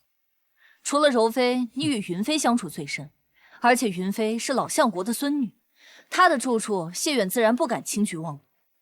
也好，你将人藏到了云妃那里，朕多少也能安心一些。你好厉害啊！竟然能想到把人藏到云飞宫里，真厉害。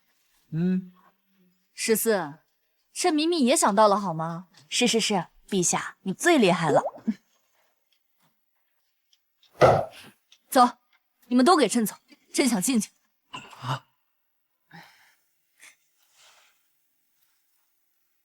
陛下，那我陪你静静吧。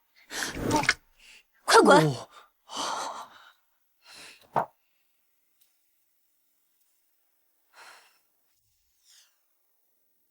镇北王，你可知罪？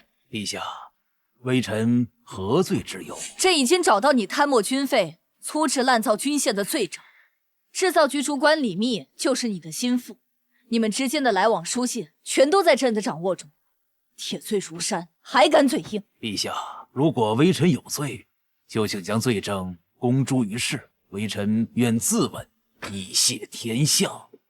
那2个小工匠分明在朕手里，和谢远贪墨军费的往来书信也都被朕找到，为何谢远一副有恃无恐的模样？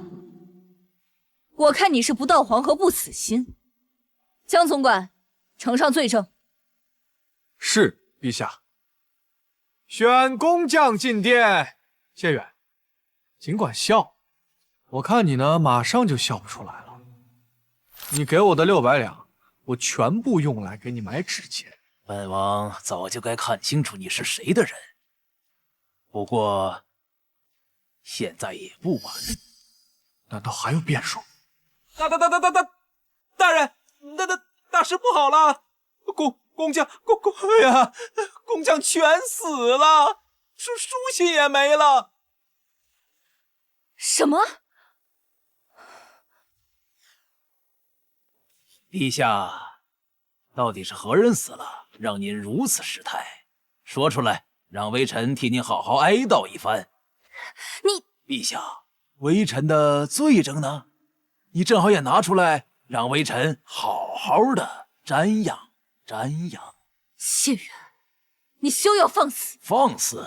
陛下，你无故污蔑了臣子，寒了臣子的心，寒了诸位大臣的心。微臣马革裹尸，率领几十万将士镇守边疆40余年，没有功劳也有苦劳啊！如今到了陛下口中，我却是一个贪赃枉法、助数十万将士于不顾的大奸臣。这如果让天下人知道皇帝是如此一个冷血无情、过河拆桥的，你说百姓会如何想你呢？住口！陛下圣明，岂容你如此污蔑？差点忘了你了，敢将本王玩弄于股掌之中，你万万没有想到会有今日的结果吧？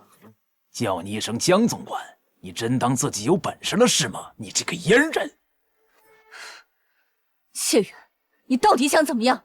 陛下，微臣想请陛下写下罪己诏，洗刷微臣的冤屈，以示天下。罪己诏，这罪己诏还是镇北王你自己下。江辰，你说什么？江总管，饭可以胡吃，话却不得乱说。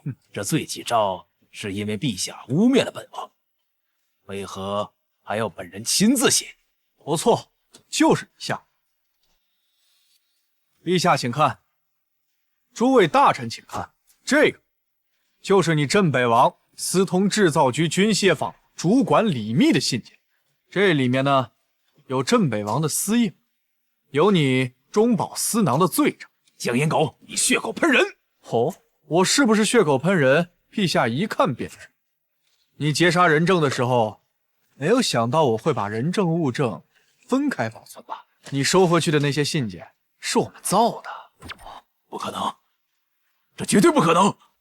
陛下，如果我冤枉了镇北王，取我江辰的人头，如果情况属实，镇北王你该当何罪啊？欺上瞒下，糊弄君王，劫杀人证，革去谢远镇北大将军一职，革去镇北王封号，革去一切功绩功名，贬为庶民，以九族，以谢天下。不仅如此，还要记入史册，遗臭万年，永被骂名。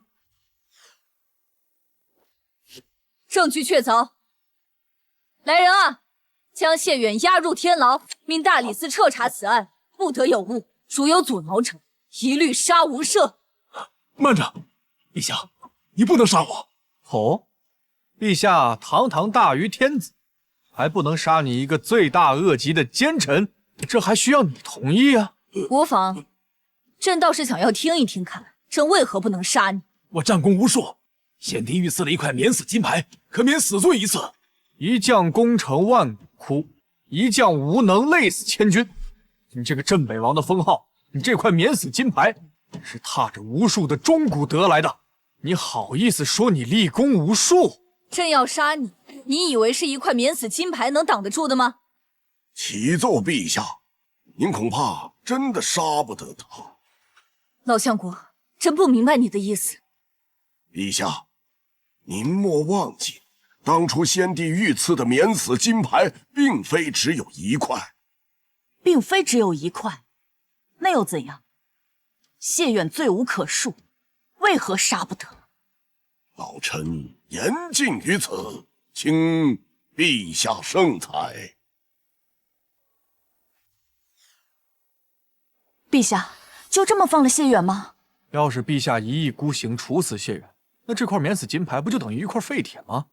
那些祖上发了免死金牌的世家大族，定会哗变。那会怎么样？那样朝堂之上就没有一个人会再听陛下的旨意了。江辰，万幸你将那几封信件替换了，要不然朕今天真不知道该如何收场。要不是你，朕怕是必须下罪己诏了。你真是朕的一员福将。不过你不是把那2个人证放到云飞殿里了吗？怎么突然就死了呢？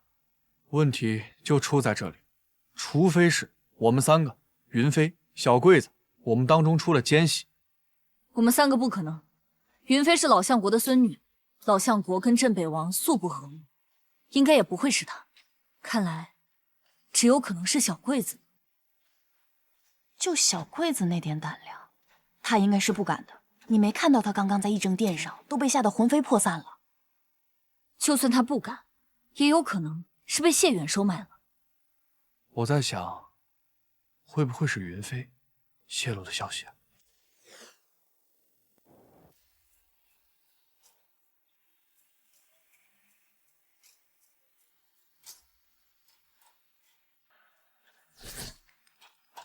有人来了，赶紧进去。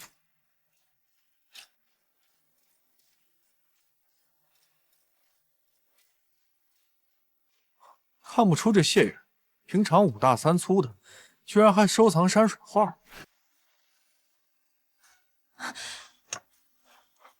陛下，您终于来看望臣妾了。云儿，我在宫中后殿藏了2个人，你有没有告诉其他人？陛下要臣妾保密，臣妾从未告诉任何人。眼睛是心灵的窗户，说谎的眼神是飘忽的。可这小妮子满眼都是，一秒都不肯移开。她真是奸细吗？可这幅画又该作何解释？云儿，你告诉我，你临摹的这幅画到底是谁的？陛下，这幅画是祖父大人亲手所画的，昨日派人送入宫中。您看，这上面是没有题字和落款的，这也是祖父大人的习惯。云儿，你曾经告诉过朕，老相国和镇北王政见不合。老相国虽然喜欢转赠画作，但从来没有送给过镇北王，对吗？是，陛下。祖父大人赠画之后，一般都会收回礼，家中都会一一记录下来。臣妾曾经掌管过账簿，其中并没有镇北王府的记录。老相国和镇北王政见不合，镇北王的密室中却有他的画作收藏，绝不可能。除非是老相国赠送给他，他没法拒绝，却又不能让外人知道，所以才放进了密室。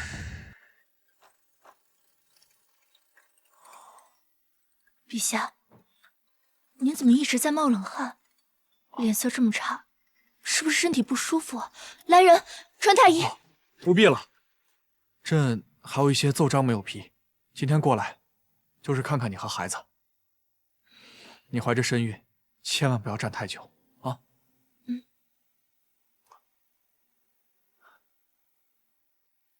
孩子呀，孩子，你的曾祖父究竟是怎样的一个人呢？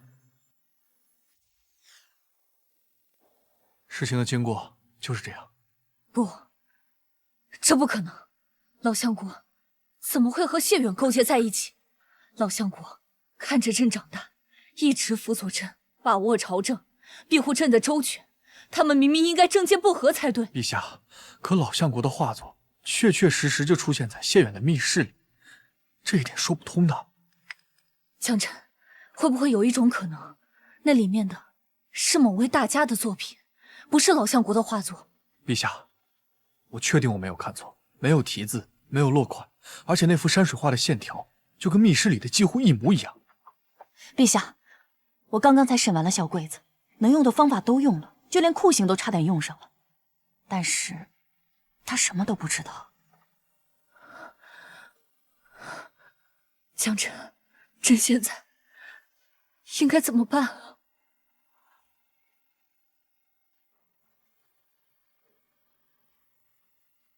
别怕，你还有我。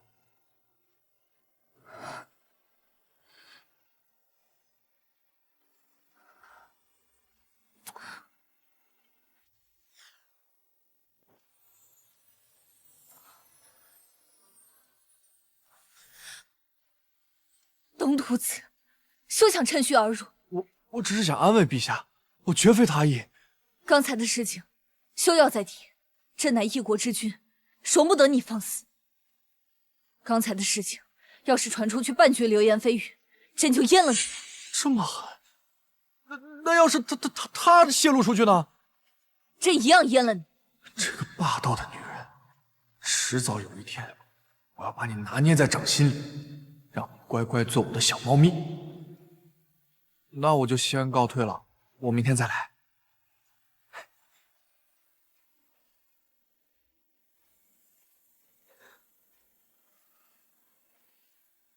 十四儿，你说江辰是一个什么样的人啊？江辰性格胆大跳脱，色胆包天，色中恶鬼，但是他办事靠谱，是一个值得信赖、值得依赖的人，而且他总是能给人惊喜，并且对陛下忠心耿耿，是一个值得托付的人。但是啊，就是太好色了。没错，他就是一个色中恶胚。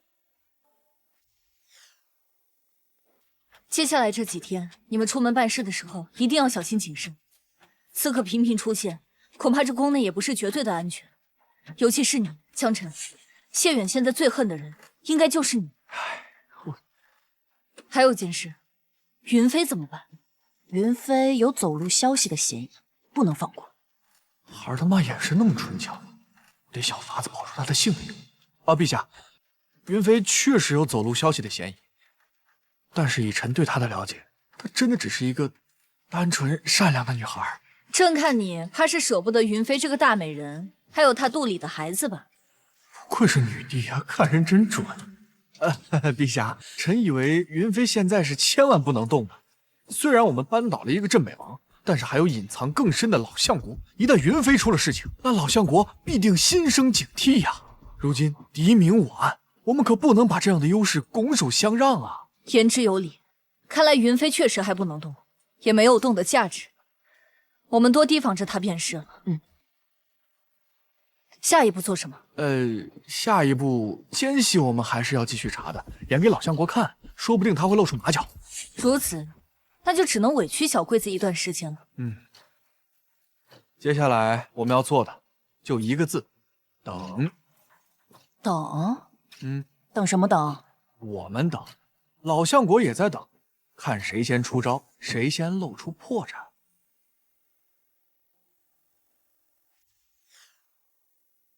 柔儿，几日不见，肚子这么大了，咱们的孩子一定很健康啊！陛下，是不是因为臣妾怀着龙丝，没有办法侍寝？您都好久没有来了。哎呀，瞎说什么呀！朕还不是想让你安心养胎，那朕也是为你着想，强忍着不来找你。你有多大的杀伤力，难道你自己还不知道？陛下，臣妾错怪您了，请陛下责罚。你这个小狐狸精，朕怎么敢责罚你啊？等你生下龙嗣，朕就安排你侍寝。哎呀，你是不知道，没有你的这夜晚呢，朕有多难熬。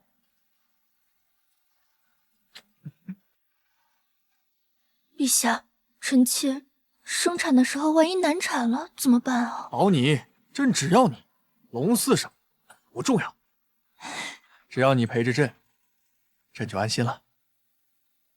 柔儿，其实有件事我一直想告诉你。我不是。陛下正在里面宠幸柔妃，谢远，你擅闯后宫，该当何罪？谢远，他怎么在外面？本王有家事要见柔妃娘娘，延误了重要的事情，你不怕柔妃娘娘怪罪吗？谢远，你现在已经被陛下贬为庶女，免死金牌也已经被收回，还敢放肆？放肆！本王，我是以谢家家主的身份来见我的侄女，你要是耽误了大事，不怕她怪罪于你吗？我侄女可是第一个怀上龙嗣的，如今圣眷正浓，得罪于我就是得罪她，你担当得起吗？难道说寝宫里的人不是陛下，而是其他人？混账！你在说什么胡话？你胆敢上前一步，我让你血溅当场！正事重要，这寝宫我闯定了。谢远，你好大的胆子，胆敢擅闯后宫！如今你可没有第二块免死金牌，你这是在找死吗？家主，为何硬闯进来？这是要做什么？草民参见陛下，参见柔妃。看够了吗？这要你一个合理的解释。草民听闻今日有刺客入宫，担心柔妃娘娘的安全，特意前来查看。怎么宫里每次有刺客的时候，你都能第一个到场？你的消息可真够灵通的，看来在朕的身边安插了不少耳目。陛下您说笑了，草民岂敢在陛下的身边安插耳目？今日陛下身边怎么少了一个人？不知那江总管去往何处了？王爷，找我何事啊？你怎么在外面？本总管怎么了？在外面有什么不妥吗？王爷，哦不，你已经不是王爷了。家主，宫中又有人遇刺了吗？陛下，您可定要彻查此人啊！不用了，今日没有人行刺，惊扰了陛下跟柔妃娘娘，还请陛下恕罪。谢家主也是关心柔妃的安危，这又怎么会怪罪于你呢？只不过这擅闯后宫嘛，江总管该怎么判罪呢？擅闯后宫，这可是重罪啊！谢大人应该没有第2块免死金牌了吧？按照大禹律法，擅闯后宫者一律当……够了，谢家主，你今日辛苦了，还是早些回去吧。谢陛下。只不过这后宫不，整座皇城，已经不是你谢元想来就来、想去就能去的地方了。还请谢家主莫要自误。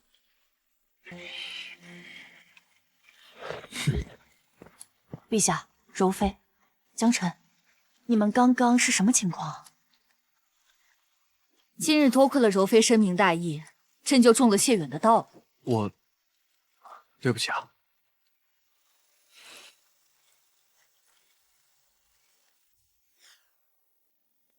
其实祭祀大典那天，我就觉得很奇怪，为何一直看不清陛下真容？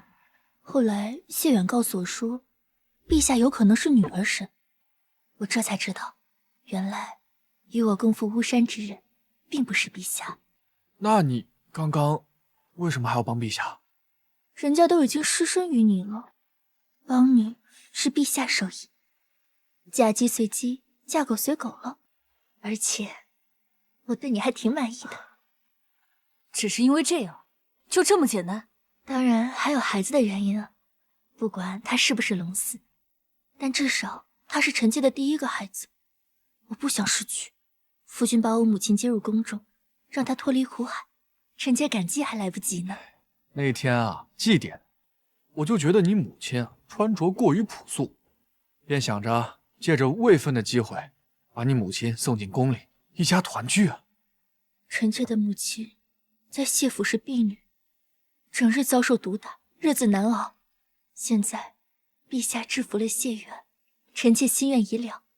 日后陛下有任何事情，臣妾定当尽心尽力。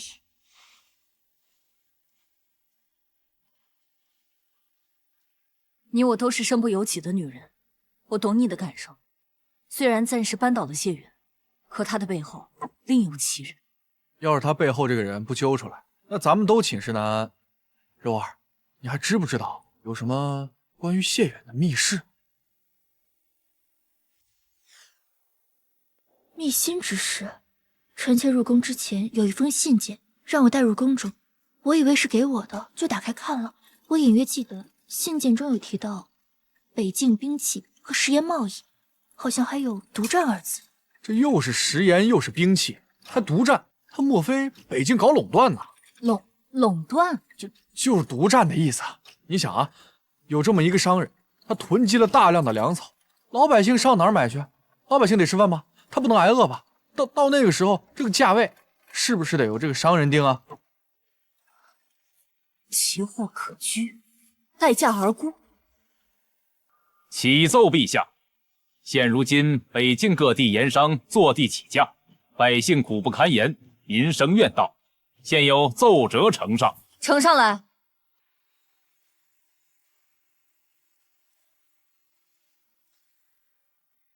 哼，趁水患危难时期低价买入食盐，大量囤积，待价而沽。好大的狗胆，还真以为山高皇帝远，朕拿他没办法了不成？陛下，现有谣言四起，称陛下皇位不正，德行缺失，导致天怒人怨，降下天灾。下一个便是北境。消息来源呢？仿佛有人刻意在民间散播流言，却无从查证。相国大人，此事你怎么看？陛下，此事不值一提。派人将那些囤货商户和散布谣言者一并抓获即可。相国大人，现在北境人心惶惶，百姓因吃不起盐，已有多人患病。倘若此刻捉拿盐商，必定会被有心之人刻意曲解。如若挑起官民纠纷，恐怕后果不堪设想啊！放肆！这些奸商竟敢趁天灾大发国难之财，还敢妖言惑众，挑起民怨，朕定要将他们治罪。诸位爱卿可有良策？微臣无能，请陛下降罪。陛下，老臣认为民心沸腾，其一是因为买不到盐，其二是听信谣言，认为陛下的皇位不正，恐引发天灾。陛下只要解决这2个问题，平息民心，共度难关。这老东西思路没错，但他肯定没安好心。姑且看看他能给出什么方案。朕明白了，请相国大人细讲。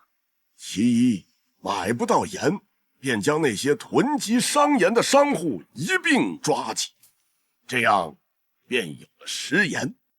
其二，谣言止于智者，绝非愚民，好抓捕和控制谣言起不到任何作用，反而会使百姓误认为谣言属实。陛下不如下一封罪己诏，向天下人道歉，谣言力破。好你个老毕德，果然不放好屁！相国大人，你竟然让陛下下罪己诏，你安的是什么心呢？是让陛下向谣言低头，向天下人说自己皇位不正，那岂不是把整个北境的民怨都集中在陛下身上吗？并非是老臣所愿，实在是谣言难平，民心沸腾，故此才出此下策。既然是下策，你还出，这就是老相国为国为民的态度吗？江总管，一个内务总管，你应当珍惜陛下给你提供了这样一个机会，管好你分内之事，莫要插手朝廷大事。那你为什么不做好自己的分内之事，而把民怨集中在陛下身上？你是三朝老臣，你是国之柱石，你为什么不自己下罪己诏？你要下的诏，这效果不比陛下差吧？伶牙俐齿，老夫只是一介臣子，怎可与陛下相提并论？江总管对此事如此上心，难不成平息民愤的好办法？上心？我当然上心，我怎么可能任由你欺负我媳妇儿？江总管，不必勉强，如果没有办法，直说便是。实在不行，朕可以下罪己诏，以平民怨。陛下，你对这个江总管真是器重啊！莫要忘了，他只是一介阉人。相国大人，注意你说话的语气，阉人也是人。陛下息怒，在下确实有个法子。难不成你要替陛下立罪己诏？出现问题，那就解决问题。最大的民怨，并不是来自于谣言，而是老百姓没有盐吃。陛下，我能解决食盐问题，而且量大管饱。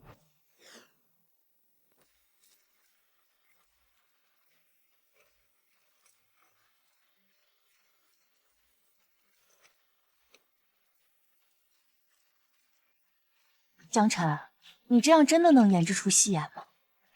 看好了，退后一步了。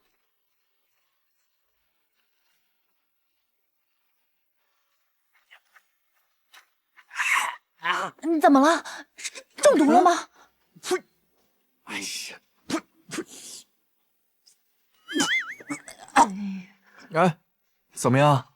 贤，督办大人，你果然没有骗我，我真的出了戏言了，我已经可以独立制作戏言了。做得很好，公羊，你果然是一点就通，怪不得你叫公羊通呢。是大人的方法好，多谢大人给我这个机会。好好表现，加紧制造，我去向陛下给你请赏。这制造局空出来，那不就非你莫属了吗？啊！多谢大人提醒。大人，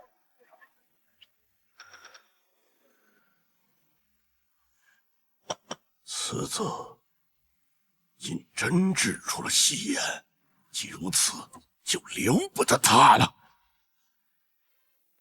14，小14，我的老婆小14，今天不是应该休息了吗？算了，就当给个惊喜吧。哎呀，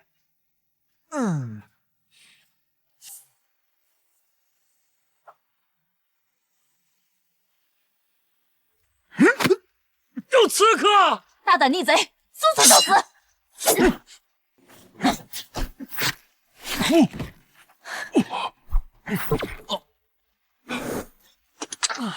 江晨，你没事吧？你挺住，我带你去见御医。相国大人，幸不辱命。你亲眼见他死去？不，小皇帝的贴身侍卫及时赶到，我不是他的对手。小人将您赐下的3枚化骨毒针全部打入此子胸口，小人亲眼确认。无此甚好，化骨之毒天下罕见，可溶骨断脉。此子断然没有生还的道理。启禀陛下，制造局昨日遭遇刺客，制造戏言的器皿和材料全都毁于一旦，就连江督办和微臣制造的戏言也都你们当真制出了戏言？那成品呢？都被刺客毁掉了。该不会是制作失败，找了一个莫须有的刺客来诓骗陛下？这是欺君之罪啊！相国大人，并非如此啊！欺君罔上，那是要诛九族的。那你倒是把成品贡献给陛下，老臣也想开开眼，增长见闻。那个，你既然已经制造出了戏言，你就依着你说的，是被一个刺客捣毁了，那你再制造出一份出来不就是了？何必还支支吾吾的呢？公羊通，不用紧张，你慢慢说。谢陛下，并非微臣不想制作戏言，只是制作戏言的那些器皿全都是江督办亲自制作的，微臣也是闻所未闻。如今这个器皿全都被刺客毁掉了，微臣也是巧妇难为无米之炊啊！请陛下再让江督办制造一批这个器皿，有了器皿过后，微臣不消半天便能制造戏言。那就请陛下再召江督办制一批戏言吧。何须那么麻烦，直接让江督办把制好的戏言带过来不就成了？微臣拭目以待。陛下，我做出戏言了。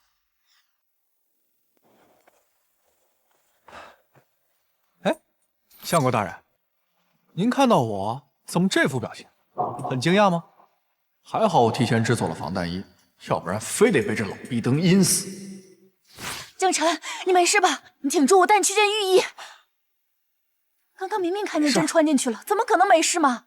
你看，这个是我新研发的金钟罩铁布衫，你一套，我一套，陛下一套。以后我们再也不怕什么刺客伤害我们了。此子竟然没死，化骨之毒天下罕见，太医院不可能有解毒之法。难道是死士被他买通欺骗了我？哈哈，江督办说笑了，我只是惊讶，你这戏言真的制作出来了？戏言在此，要不老相国一会儿尝尝？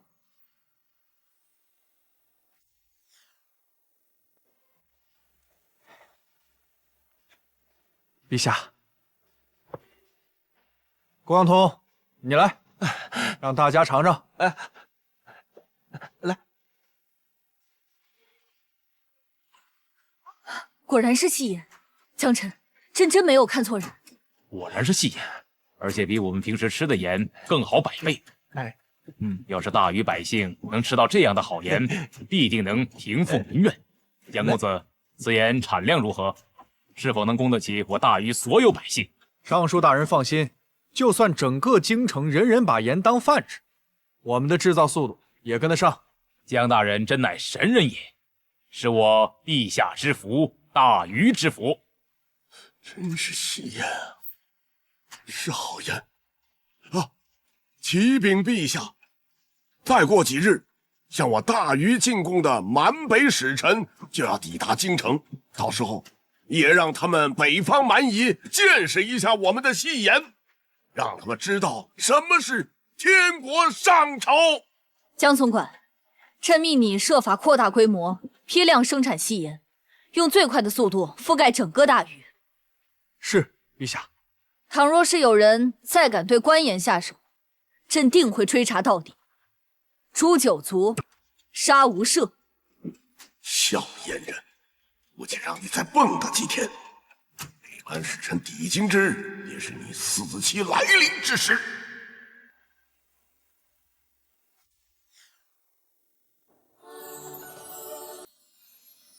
陛下，舒服吗？嗯，陛下，想要吗？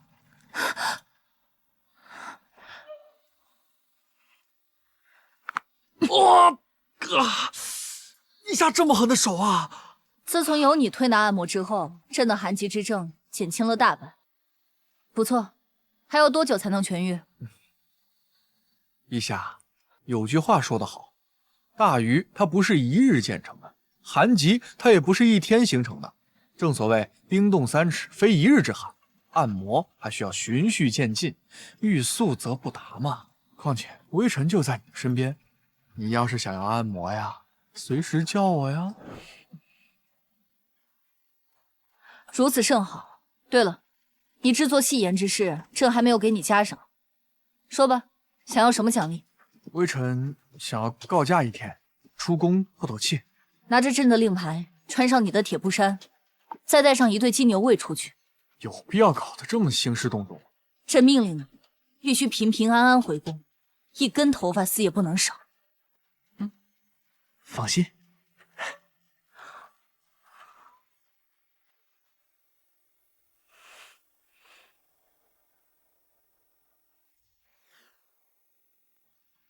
大鱼哪哪都好，但跟现代完全没法比，恐怕只有青楼值得一逛。我倒要看看这京城最大的青楼有什么特别之处。你们三个就坐这儿，不要影响我发挥。但是放开了玩，本公子请客。江总管不是那什么吗？为什么带咱们来醉仙楼？过个眼瘾不行啊！咱们哥几个嘴里都淡出鸟来了，何况江总管？嘘，小点声，先找小娘子，反正江总管买单。哎呦呦，哎呀，这不是江公子吗？好久没来我们醉仙楼了，这儿的姑娘可都盼着你呢。把你们这儿最好的姑娘都给我叫上来啊！本公子有的是钱。好嘞。哇，大鱼真漂亮啊！这里有好多漂亮衣服，香喷喷的食物，而且他们的子民出门都不用带刀。我喜欢大鱼的文化，要是草原上也能有这一切，那就太好了。唉，但这里没有一望无际的大草原，也没有成群的牛羊啊。醉仙楼找到了，是喝酒的地方。阿玉，不要乱跑！这都已经换了3波了，就没有一个能入得了我的眼。这个醉仙楼越混越差了呀！江公子啊，你以前可是最宠咱们这儿的小红、小蓝、小绿了，如今怎么都瞧不上了呀？废话，本公子每晚睡的都是14、柔妃和云妃那样的极品美女，哪还看得上青楼里的普通女子？这人呐，站得越高，眼界也越开阔。不是我说你们这儿到底还有没有美人？没有的话，我不奉陪了。江总管还说什么格局打开？格局再大，没那玩意儿有什么用？喝酒都管不了你的嘴，让江总管听到了，小心吃不了兜着走。嘘，小点声。咱们醉仙楼这么多姑娘，都入不了您的眼。哦，倒还真有一位姑娘，说不定能入得了江公子的眼，就是咱们这儿的花魁。真的吗？只要做10次赢了就能看美女，喝酒还不要钱。我要参加，我要参加！江公子，我说的就是那位惊鸿姑娘，是咱们这里的花魁。您只要能对上她的诗词，得到了她的认可，您就能成为她的入幕之宾。知道了，去忙吧。啊，什么花魁，恐怕还不如眼前这个充满异域风情的小妮子。哪里来的小娘子啊？竟生得如此俊俏，不如过来陪大爷玩玩。我才不要跟你玩，我要作诗喝酒。本公子这里啊，没求广告。我才不要，我要靠自己作诗喝酒。哎，这小娘子和惊鸿姑娘我都要了，你们听好了，醉仙楼里娘们儿多，1个、2个、3、4个。惊鸿姑娘来见我，选我入幕，银子多。好事，好事，好事。哎呀，就这种烂诗也硬夸呀？啊，这是诗吗？你算什么东西啊？敢评价我的诗？我也觉得你写的很烂。那你们做一个，说不定还没有我的好呢。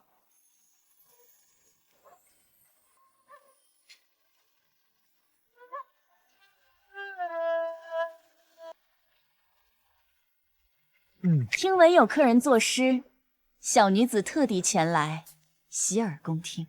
哎，你们看，惊鸿姑娘为我露面了。如果之后的客人作诗的水平和这位公子一样，那么大家可以离开了。美女姐姐，阿玉要作诗。好的，惊鸿姑娘，算我一个。哎，还有我也要参加。你已经出局了。我的诗这么好，今日说什么惊鸿姑娘都得陪我，不然的话，我把你们醉仙楼给拆了。但是你已经出局了。不是你算什么东西啊？敢这样跟我讲话，信不信我废了你？还有你，今晚上必须陪我。公子请自重。哎，你干什么？瞧你这德行，真把自己当风流才子呢？没听见人家惊鸿姑娘说请自重，聋了听不见啊？你敢这样跟我说话，我会让你死得很难看的。来人，这位公子醉了，帮他醒酒。惊鸿姑娘，我们继续。好，这位姑娘先请。十路牛羊不用牵，下来群饮碧溪泉。儿童骑马寻王谷，只在东沟西谷边。好诗，好诗，通俗易懂，言简意赅。阿玉姑娘好文采，作为一个异族女子，挺不容易的。你先赢了我再说。葡萄美酒夜光杯，欲饮琵琶马上催。醉卧沙场君莫笑，古来征战几人回。还有敕勒川，阴山下，天似穹庐，笼盖四野。天苍苍，野茫茫，风吹草低见牛羊。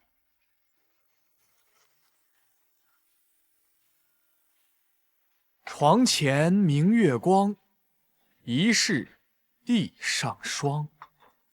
举头望明月，低头思故乡。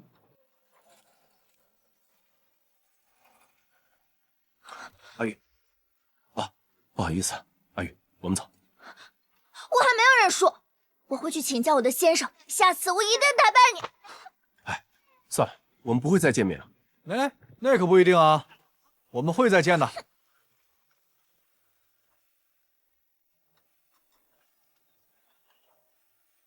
惊鸿姑娘，请吧。好，今晚惊鸿就是公子的人。大人，江晨一行人去了醉仙楼。他一个太监去醉仙楼干什么？属下不知，但是这个江晨似乎颇有几分文采，靠吟诗作对赢得了头牌惊鸿姑娘的芳心，现在已经进房间了。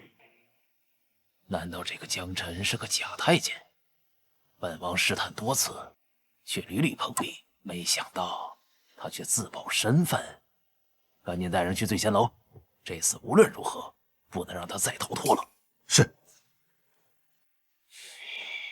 江公子，方才您在楼下仗义直言，惊鸿敬你一杯。举手之劳，无足挂齿。公子真是好酒量，那奴家再敬你一杯。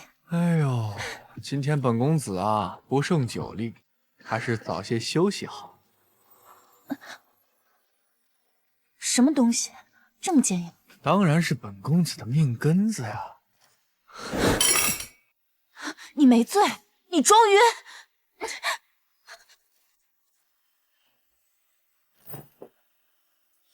能藏这么多东西啊？你是哆啦 A 梦吗？来吧。你放开我！你到底是什么人？这话应该我问惊鸿姑娘吧？你藏这么多的暗器，看着也不像是个青楼女子呀。你到底是什么人呢？公子真是好眼色。不过知道奴家真实身份的人，已经全都不活在这个世上了。陛下，江晨在京城最大的青楼里大出风头，并且还去了花魁的房间。混账！这个色鬼投胎的混蛋，说是要出宫透气，居然偷到青楼去了。朕这后宫嫔妃，难道还不如那青楼女子吗？陛下，息怒。息什么怒？等他回来，朕要把他给阉了。是。还没睡呢。朕要是睡了，怎么会知道你江公子在醉仙楼大出风头啊？哪里，都是一些小聪明罢了。江晨，你还敢去青楼啊？信不信我阉了你？二位，我差点就没回来，你们就饶了我吧。这醉香楼什么歪瓜裂枣，我以后再也不去了。哼，你这种色中恶鬼，要是不阉了你，你迟早有一天会祸害良家女子。等等，不是陛下，你刚刚说什么？差点没回来。陛下不是派了金牛卫保护你吗？甭提了，贼人把那醉仙楼给围了，就是冲我来的。金牛卫的兄弟为了保护我都受了伤，现在太医院包扎呢。看你以后还敢不敢随便出宫透气？不敢了，再也不敢了。下次还敢。哎，不过陛下，这次啊，并非完全没有收获。醉仙楼的惊鸿姑娘很有可能掌握了能够扳倒老相国的证据。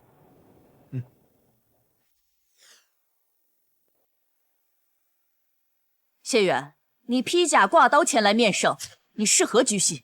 陛下，谢远并非是行刺，否则不会独自一人。披甲挂刀闯进朕的御书房，不是行刺是什么？陛下，微臣此次前来是来清君侧，以正视听。谢远，休要胡言乱语。陛下，微臣要杀了江晨这个小贼，他是个阉人，却经常留恋青楼此等烟花之处。答案就只有一个，他根本就不是个阉人。江总管，居然会有此事啊！江晨前往醉仙楼是奉了朕的旨意。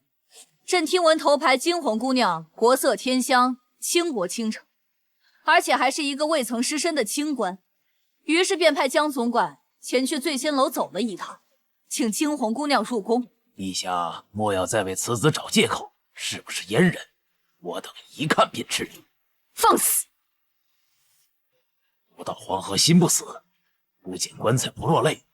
我如果没有确凿的证据，岂敢如此行事？来人，将青楼女子惊鸿带上来。民女惊鸿见过陛下，见过江大人。惊鸿，昨夜你的入幕之宾可是此人？正是江大人。江大人才高八斗，实乃文曲星下凡，令小女子好生敬仰，便邀请她进入小女子闺房。哎，哪里，当今圣上才是文曲星下凡，在下自愧不如。莫要岔开话题。江晨，现在证据确凿，你还不速速跪下服诛？那惊鸿姑娘，替我解释解释呗。好，本王就听听你还有什么可狡辩的。江大人的确进了小女子的闺房，但江大人并未与小女子欢好，而是告诉小女子，当今圣上要见我，之后便闯入贼人，仅此而已。不可能，这绝对不可能！江大人有惊世才能，小女子也是想服侍江大人的，可江大人却告诉小女子，他是个太监。小女子句句属实，还望陛下明察。谢远，现在还有什么好说的？你挂刀闯入御书房，该当何罪啊？这大逆不道，意图行刺陛下，形同谋逆。金牛卫，把他打入大牢，择日问斩。恕子而敢！活下去，严加看管。哼！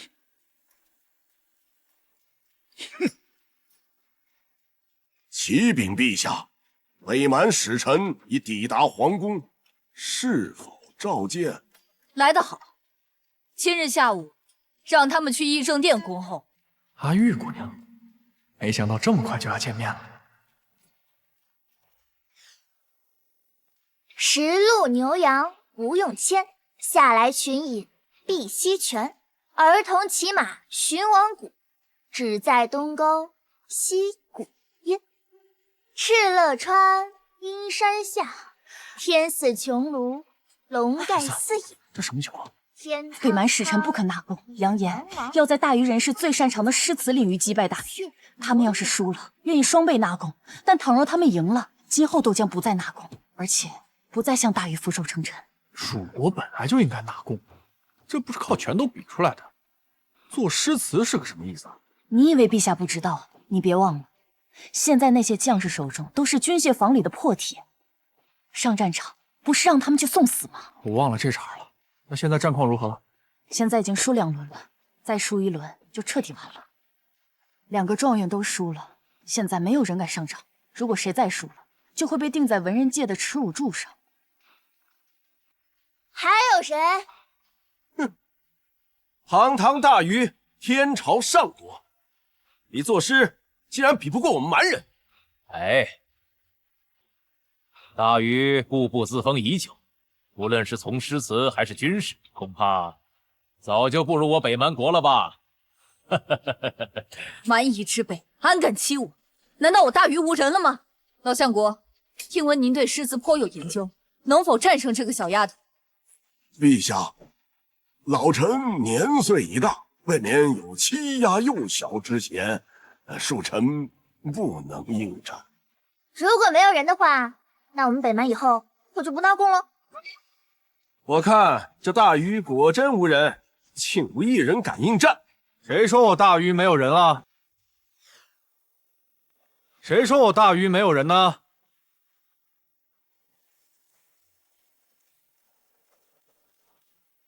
陛下，江辰真的可以吗？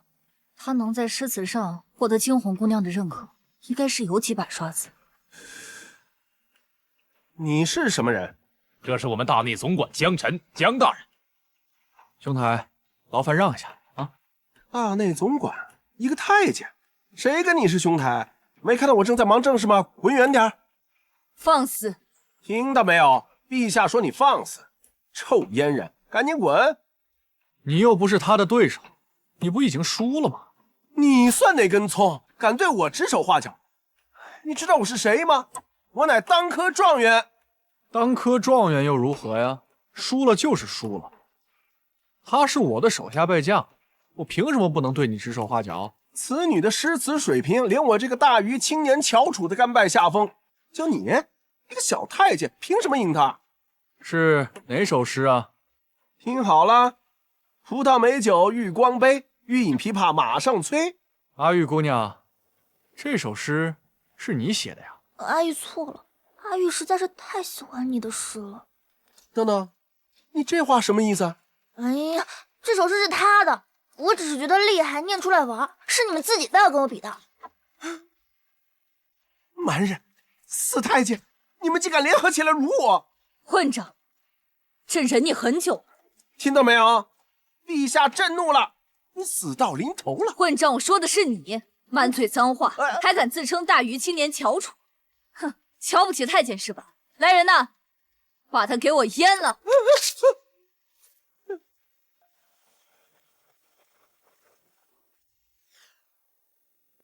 阿玉，那首诗是那个男人的？是的，先生，我只是想要炫耀，没想跟他们比呢。向大禹皇帝道歉。我们北蛮有自己的诗人，赢也要堂堂正正的赢。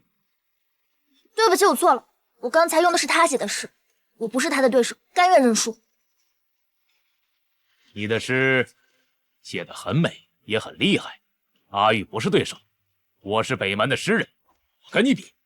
好，刚说我大禹固步自封，我会让你输的心服口服。请。好，江总管，此战若胜，你要什么，朕就给你什么。陛下，此话当真啊？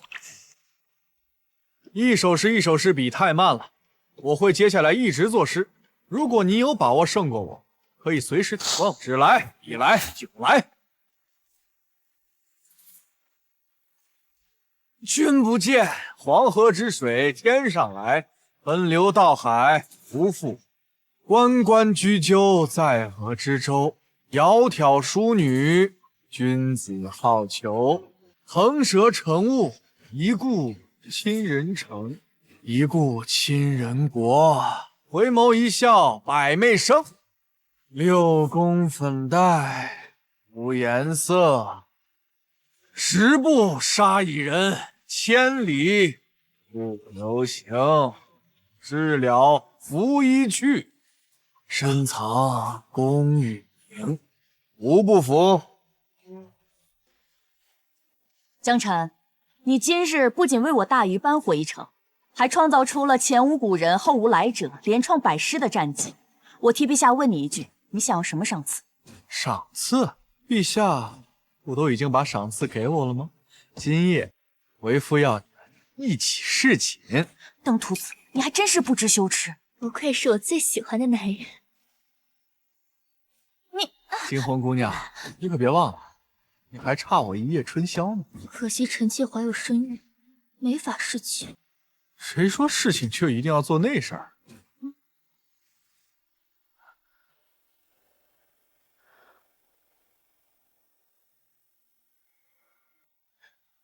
竟有如此戏言，当真是鬼斧神工。这戏言与军械的猫腻被发现，都是出于作诗之人的手笔。此人不除，后患无穷啊！我明白了，你想让我杀死他？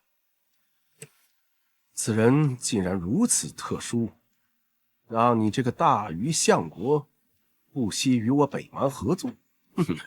权宜之计呀！为了夺得大权，一切的牺牲都是值得的。你们大禹的事情我不懂，但是答应我的铁和盐一点儿都不能少。哼，江辰，你死定了！北蛮今年前来纳贡，却总找借口推迟，真不知道他们葫芦里卖的是什么药。你想啊，要是我们国富民强，他敢不给我们纳贡吗？也就是现在镇北王被贬为庶民，北境无人镇守，那才动了一些小心思。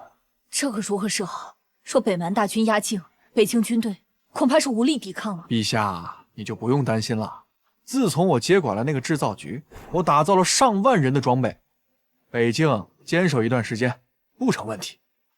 是上次你给朕无敌铁布衫的那种吗？比无敌铁布衫更厉害。江辰，你可真是朕的一员福将，朕真不知道该怎么感谢你才好。你又来了，都说了我们是一家人，你那么客气干嘛？谁跟你是一家人了？对了，云飞那边得赶紧处理。老相国好像发现我们在调查他了。我们手里拿着惊鸿这张牌，老相国定然是翻不了身的。至于云飞，我现在就去。陛下怎么今日白天来看望臣妾了？是不是臣妾惹陛下不开心了，请陛下责罚？快起来，快起来！这件事跟你没什么关系。你要是跪疼了，朕还心疼呢。臣妾一时情急，忽略了龙嗣，请陛下责罚。朕啊，不心疼龙嗣，只心疼你。云飞，我有件事想跟你说，但是你听了之后别太难过。不会的，不会的，祖父大人怎么能做出如此惨绝人寰之事？陛下，是不是哪里搞错了？您知道的，祖父大人不是那样的人啊。这个女婴啊，现在就在宫里，年纪跟你一般大，你要不要见见她？臣妾愿意见她。美女见过陛下，见过云妃娘娘。昨天朕不是封你为红妃吗？谢陛下。当年那件事可有证据？先帝在位时有叶徐左右二相，这徐相还是叶相亲手提拔上来的。就在叶相如日中天的时候，一场莫须有的罪名强加在他身上，说他是乱臣贼子。叶相曾相求徐相为他说几句好话，可徐相却说这一切都是他的手笔。自那以后，徐相住进了叶相的府邸，占据了他的草庐，成为了世人敬仰的相国公。这封书信就是当年的证据之一。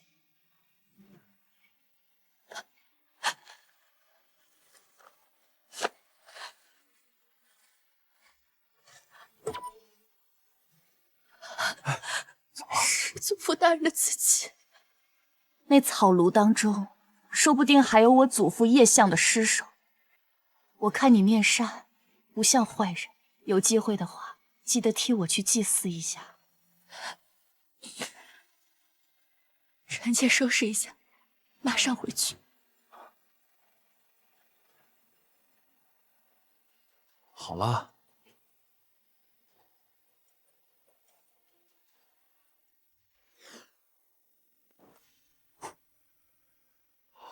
吹毛断发，要让所有将士都拿到这样的好武器。是大人。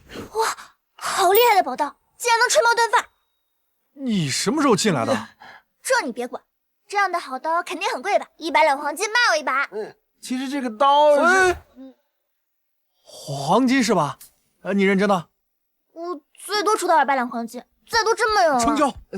江大人，一柄刀的成本才5两银子不到，你是不是太黑了？闭嘴！少不了你的好处。而且他是蛮子，人傻钱多。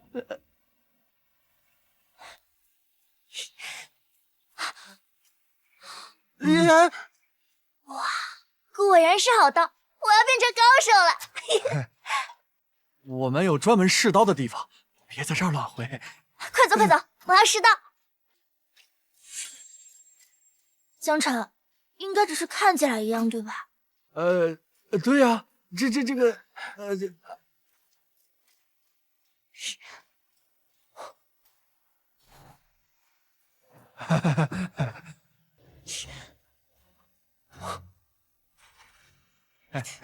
我也没有骗你吧？100把刀中肯定有那么2把不能吹毛断发的吧？大骗子！阿玉，记得你的黄金啊！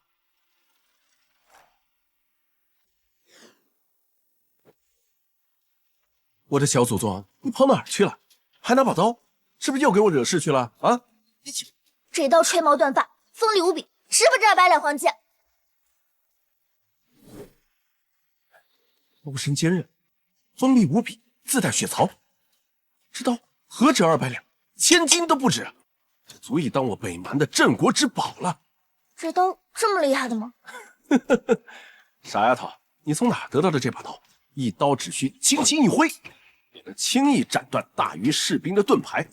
只要我们北蛮人手一把，就天下无敌了。你这什么表情？你难道得到此宝刀，你不高兴吗？如果我告诉你，大禹的战士很快就会人手一把，你还会笑得出来吗？什么？陛下正在休息，云妃，你不能擅闯。臣妾有要紧事要求见陛下，若惊扰了陛下，臣妾愿一力承担。陛下，你们这是……都不重要。云儿，你有什么事情尽管说吧。臣妾下午回了趟家，去了趟祖父大人的草庐，发现祖父大人与镇北王在一起。这不可能啊！镇北王不是已经被关入大牢了吗？肯定是被老相国救出去的。云儿，还有吗？镇北王还称祖父大人为父亲。父亲？臣妾没有听错，就是父亲。可镇北王姓谢，老相国姓徐，他们明明就不是一家。臣妾在祖父大人的草庐中发现了很多与镇北王的来往书信，他们在信件中就是父子相称。哦，我想起来了，谢远那个地下室，不是挂着很多老相国的字画吗？当时我们推断这2个人有勾结，但是没想到他们2个是父子啊！哎呦，这老相国会玩啊，都绿到王祖府上去了。你这个登徒子，不许你祸害有夫之妇！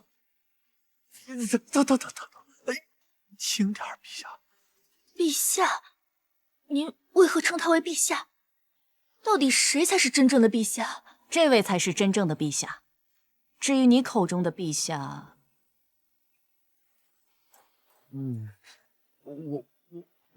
我是陛下的夫君，某种程度上来说，我也是陛下。什么跟什么呀？陛下的夫君是什么意思啊？我是你的夫君，也是陛下未来的夫君。陛下是一个女子，这下你听懂了吧？登徒子，朕还没答应你呢。还说祖父大人会玩，陛下才是真的会玩。元儿，此去北境之行，一定要行迹隐蔽，不可大张旗鼓，让皇帝小儿发现。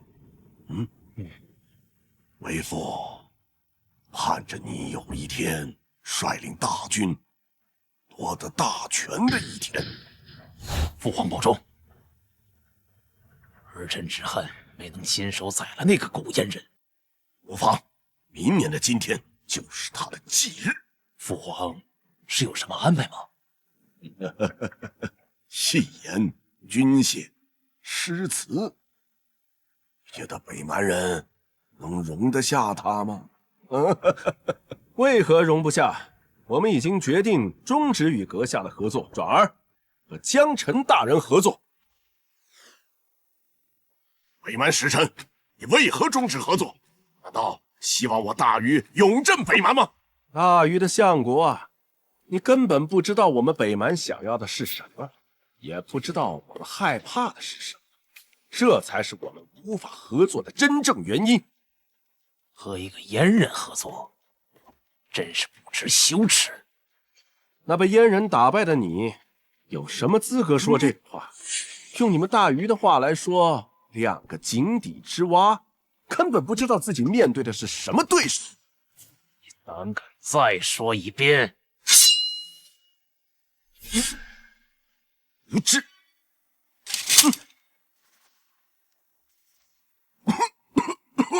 父皇，江辰，北蛮使臣当真愿意纳贡，臣服我大禹，你究竟是怎么做到的？这个事儿说来话长。北蛮那个小姑娘跑到我们制造局的军械坊，我打造了一口好刀，卖给了她一把。看你这表情，肯定是没少赚吧？不多，这个数20两。不会是200两吧？这成本还不足5两银子，你居然卖他200两，心可真够黑的。是200两黄金。 200两，还是黄金？就这样，那小妮子还怕我不卖给她呢？我跟她说呀，我们大禹的将士人手一把这样的好刀。她看到了这个钢刀堆成了小山，你眼珠子都快掉下来了。后来那北蛮的使臣就屁颠屁颠过来找我，说是要和我们大禹永世修好，臣服于我们大禹。那我就简单和他们做了一个通商条件喽，用我们的日用品盐换他们的牛羊，再换他们的矿，怎么样？可以吧？好，若是能和北蛮建立通商，北蛮迟早会纳入我大禹的领土。陛下，大事不好了！金红姑娘被当成刺客抓起来了。启禀陛下，老夫今夜抓到了一位刺客，没想到竟然是后宫嫔妃，希望陛下给老臣一个满意的答复。民女一人做事一人当，此事与陛下无关。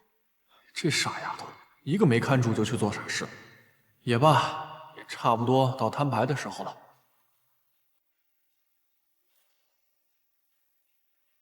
相国大人，你可还记得叶相？陛下，老夫年事已高，很多事情不记得了，不知道您说的人是谁呀？不记得，我来帮你回忆一下。我那被你害死的祖父，一路提拔你的老师叶相。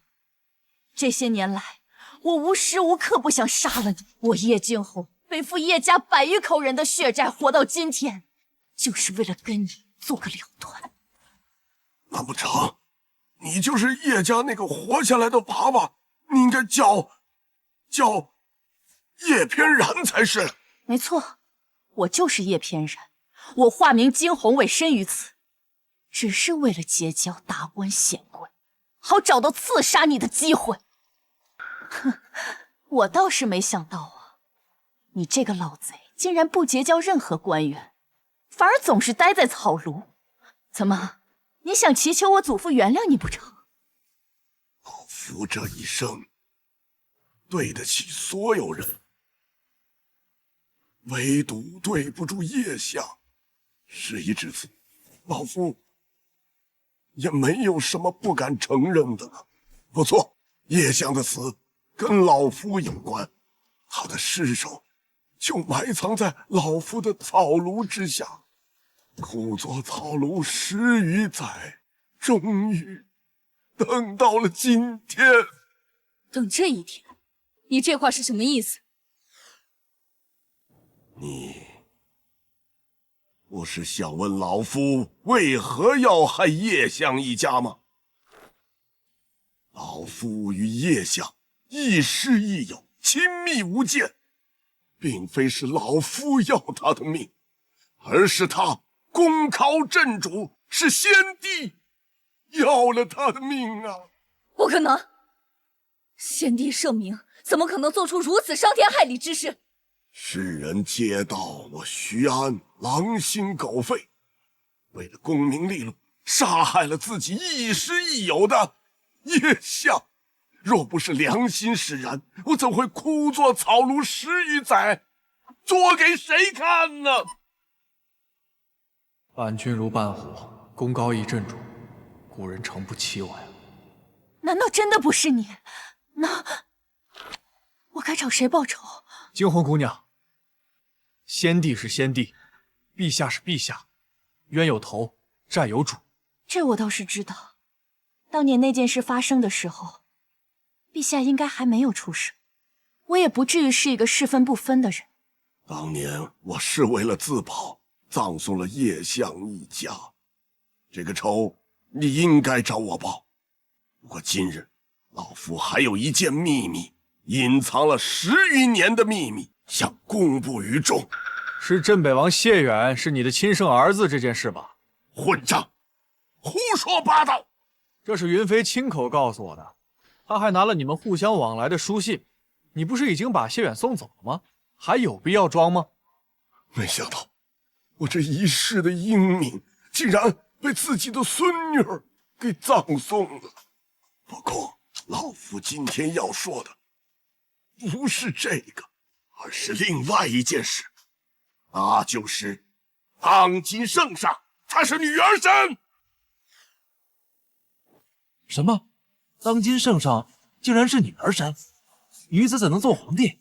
难怪总有谣言说陛下皇位不正，原来不是谣言啊！难怪我大禹灾祸连连，原来是这个缘故，所以上苍才会降下责罚。你们放屁！上苍的责罚？先帝在位时这个水患你们怎么不说？你们这群大臣是读圣贤书读到狗肚子里去了是吧？如此轻视一个女子，你们是没有母亲、没有姐妹、没有女儿吗？陛下继位以来，我大禹风调雨顺、国泰民安，你们看不到。偶然爆发一场水灾，你们就把责任全部推给陛下，你们简直枉为人臣！只要大禹国富民强，陛下他是不是女儿身重要吗？倘若有2个皇帝让你们来选，一个是荒淫无度的昏君，一个是兢兢业业保护百姓的女帝，你们难道还要选昏君不成？江辰，还好有你在。牙尖嘴利，无论你怎么说，百姓不会支持你一个女儿身的。如今谢元已经远遁北境，只要他振臂一挥，就会有10万北境军队来支持他，届时他挥师南下，直抵京城。最终这个天下还是我徐家的。糟了，镇北王在军中威望极高，他手握兵权，陛下如何能与之相抗？是啊，我们应当早做打算才行啊！难道你们要背叛大禹，投靠叛贼谢远吗？可耻！听到了吗？你这个女娃皇帝，你此刻退位让贤，将皇位让给我儿谢远，没准儿老夫还会饶你一条小命。大战当前，最急人心不齐，得想办法聚集人心才行。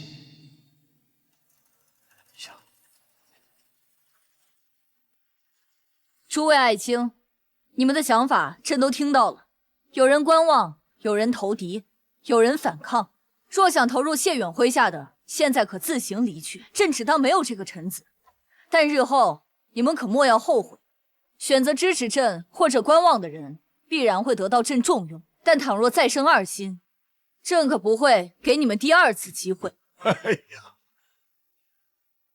所有尘封已久的秘密，我都说出来了，人也轻松了许多。活了这么久，老夫也够本儿了。叶家的娃娃，来送老夫一程。京城，我该怎么办？送老相国回府中草庐好生待着。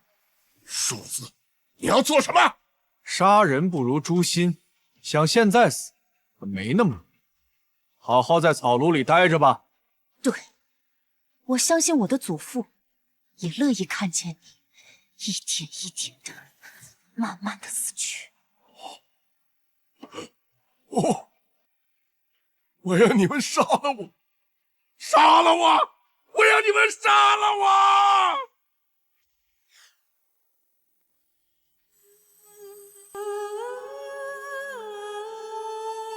在朕眼中，父皇一直都是英明神武、勤政爱民，怎么会是这样的昏君？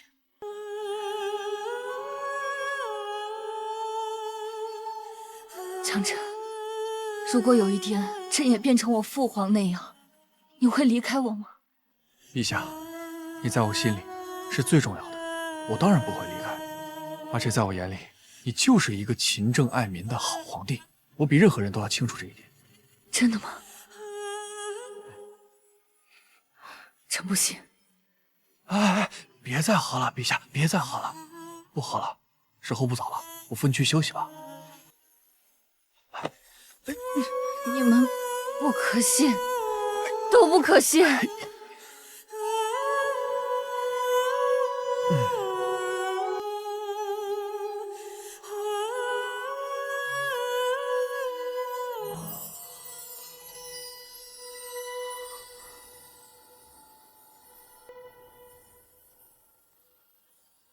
月儿，老相国曾经是你最信赖、最信任的人，那现在这个人是我。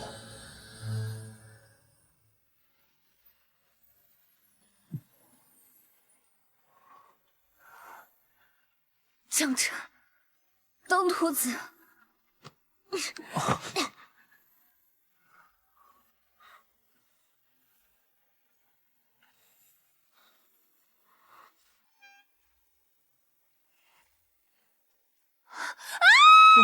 当徒子，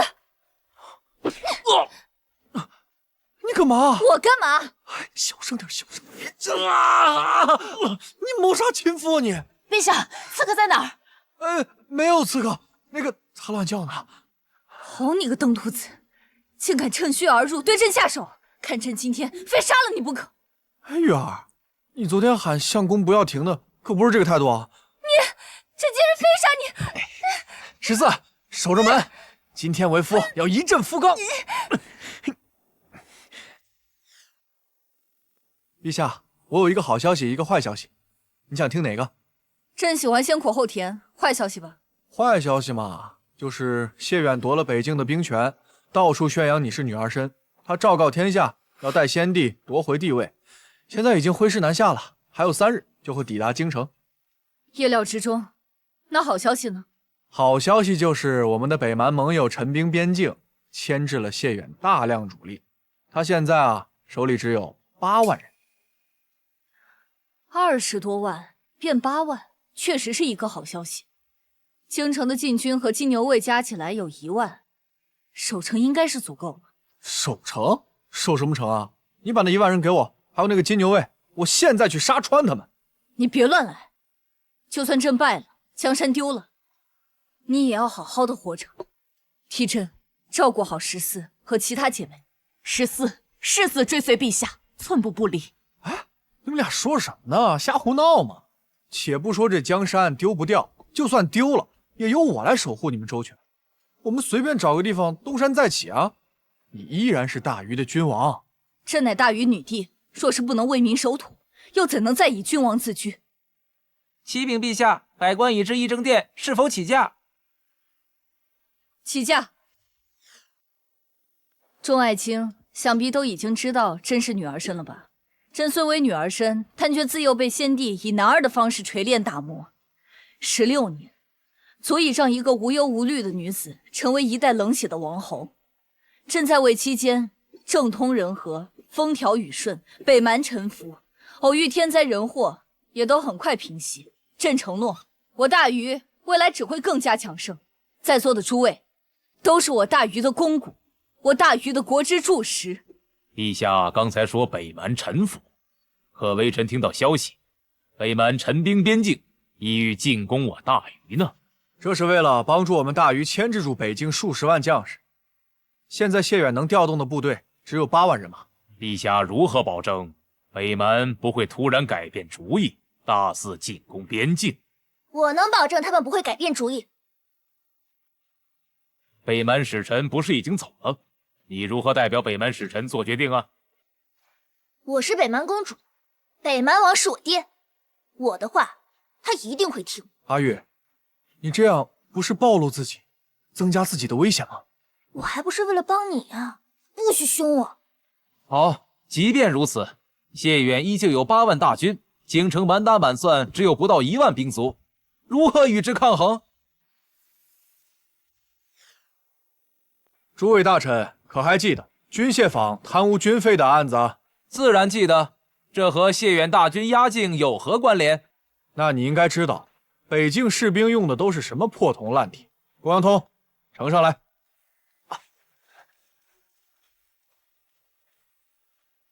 各位大人，此刀乃是江大人最新研发的神兵利器，可吹毛断发，削铁如泥。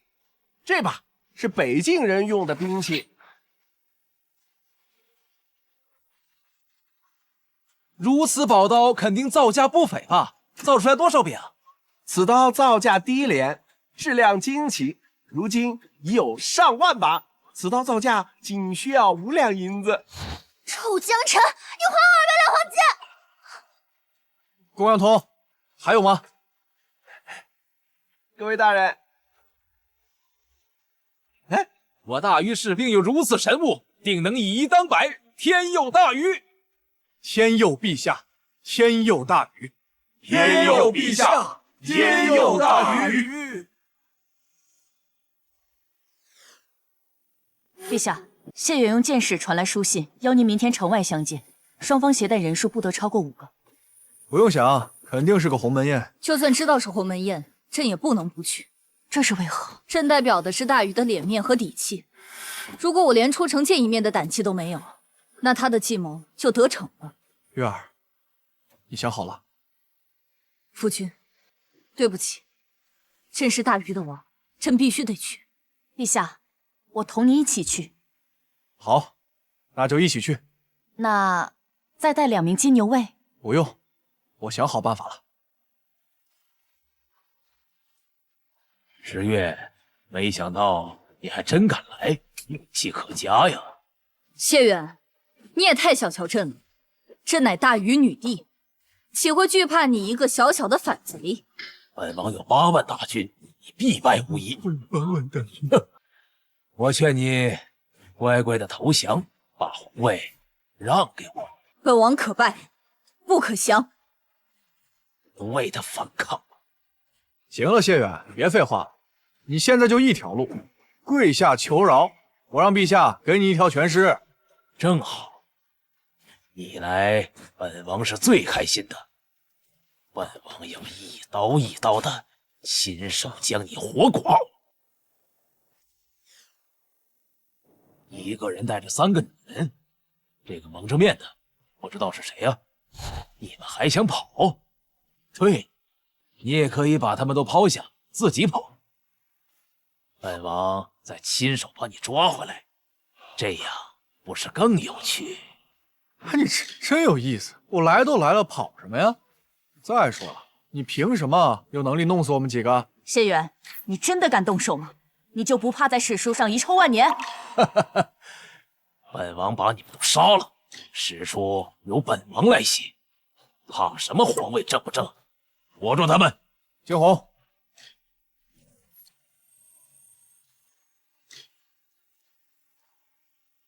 老相国在朝堂上处处与我针锋相对，总是坏我好事，没想到会有今天吧？落在了我的手里，千刀万剐。你觉得这个死法怎么样啊？老相国，他说他要把你千刀万剐。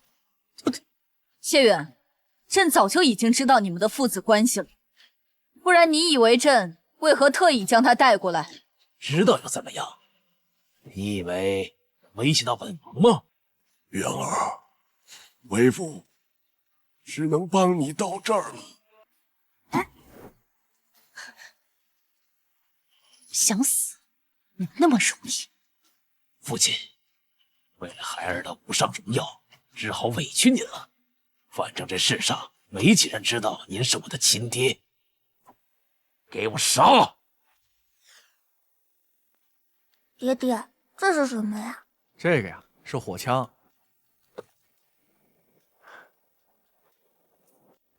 爹爹以前用这个呀打败了一个大坏蛋，救了好多人。给我杀！爹爹陪我玩。哎呀，这个呀就不要乱动了，出去玩去。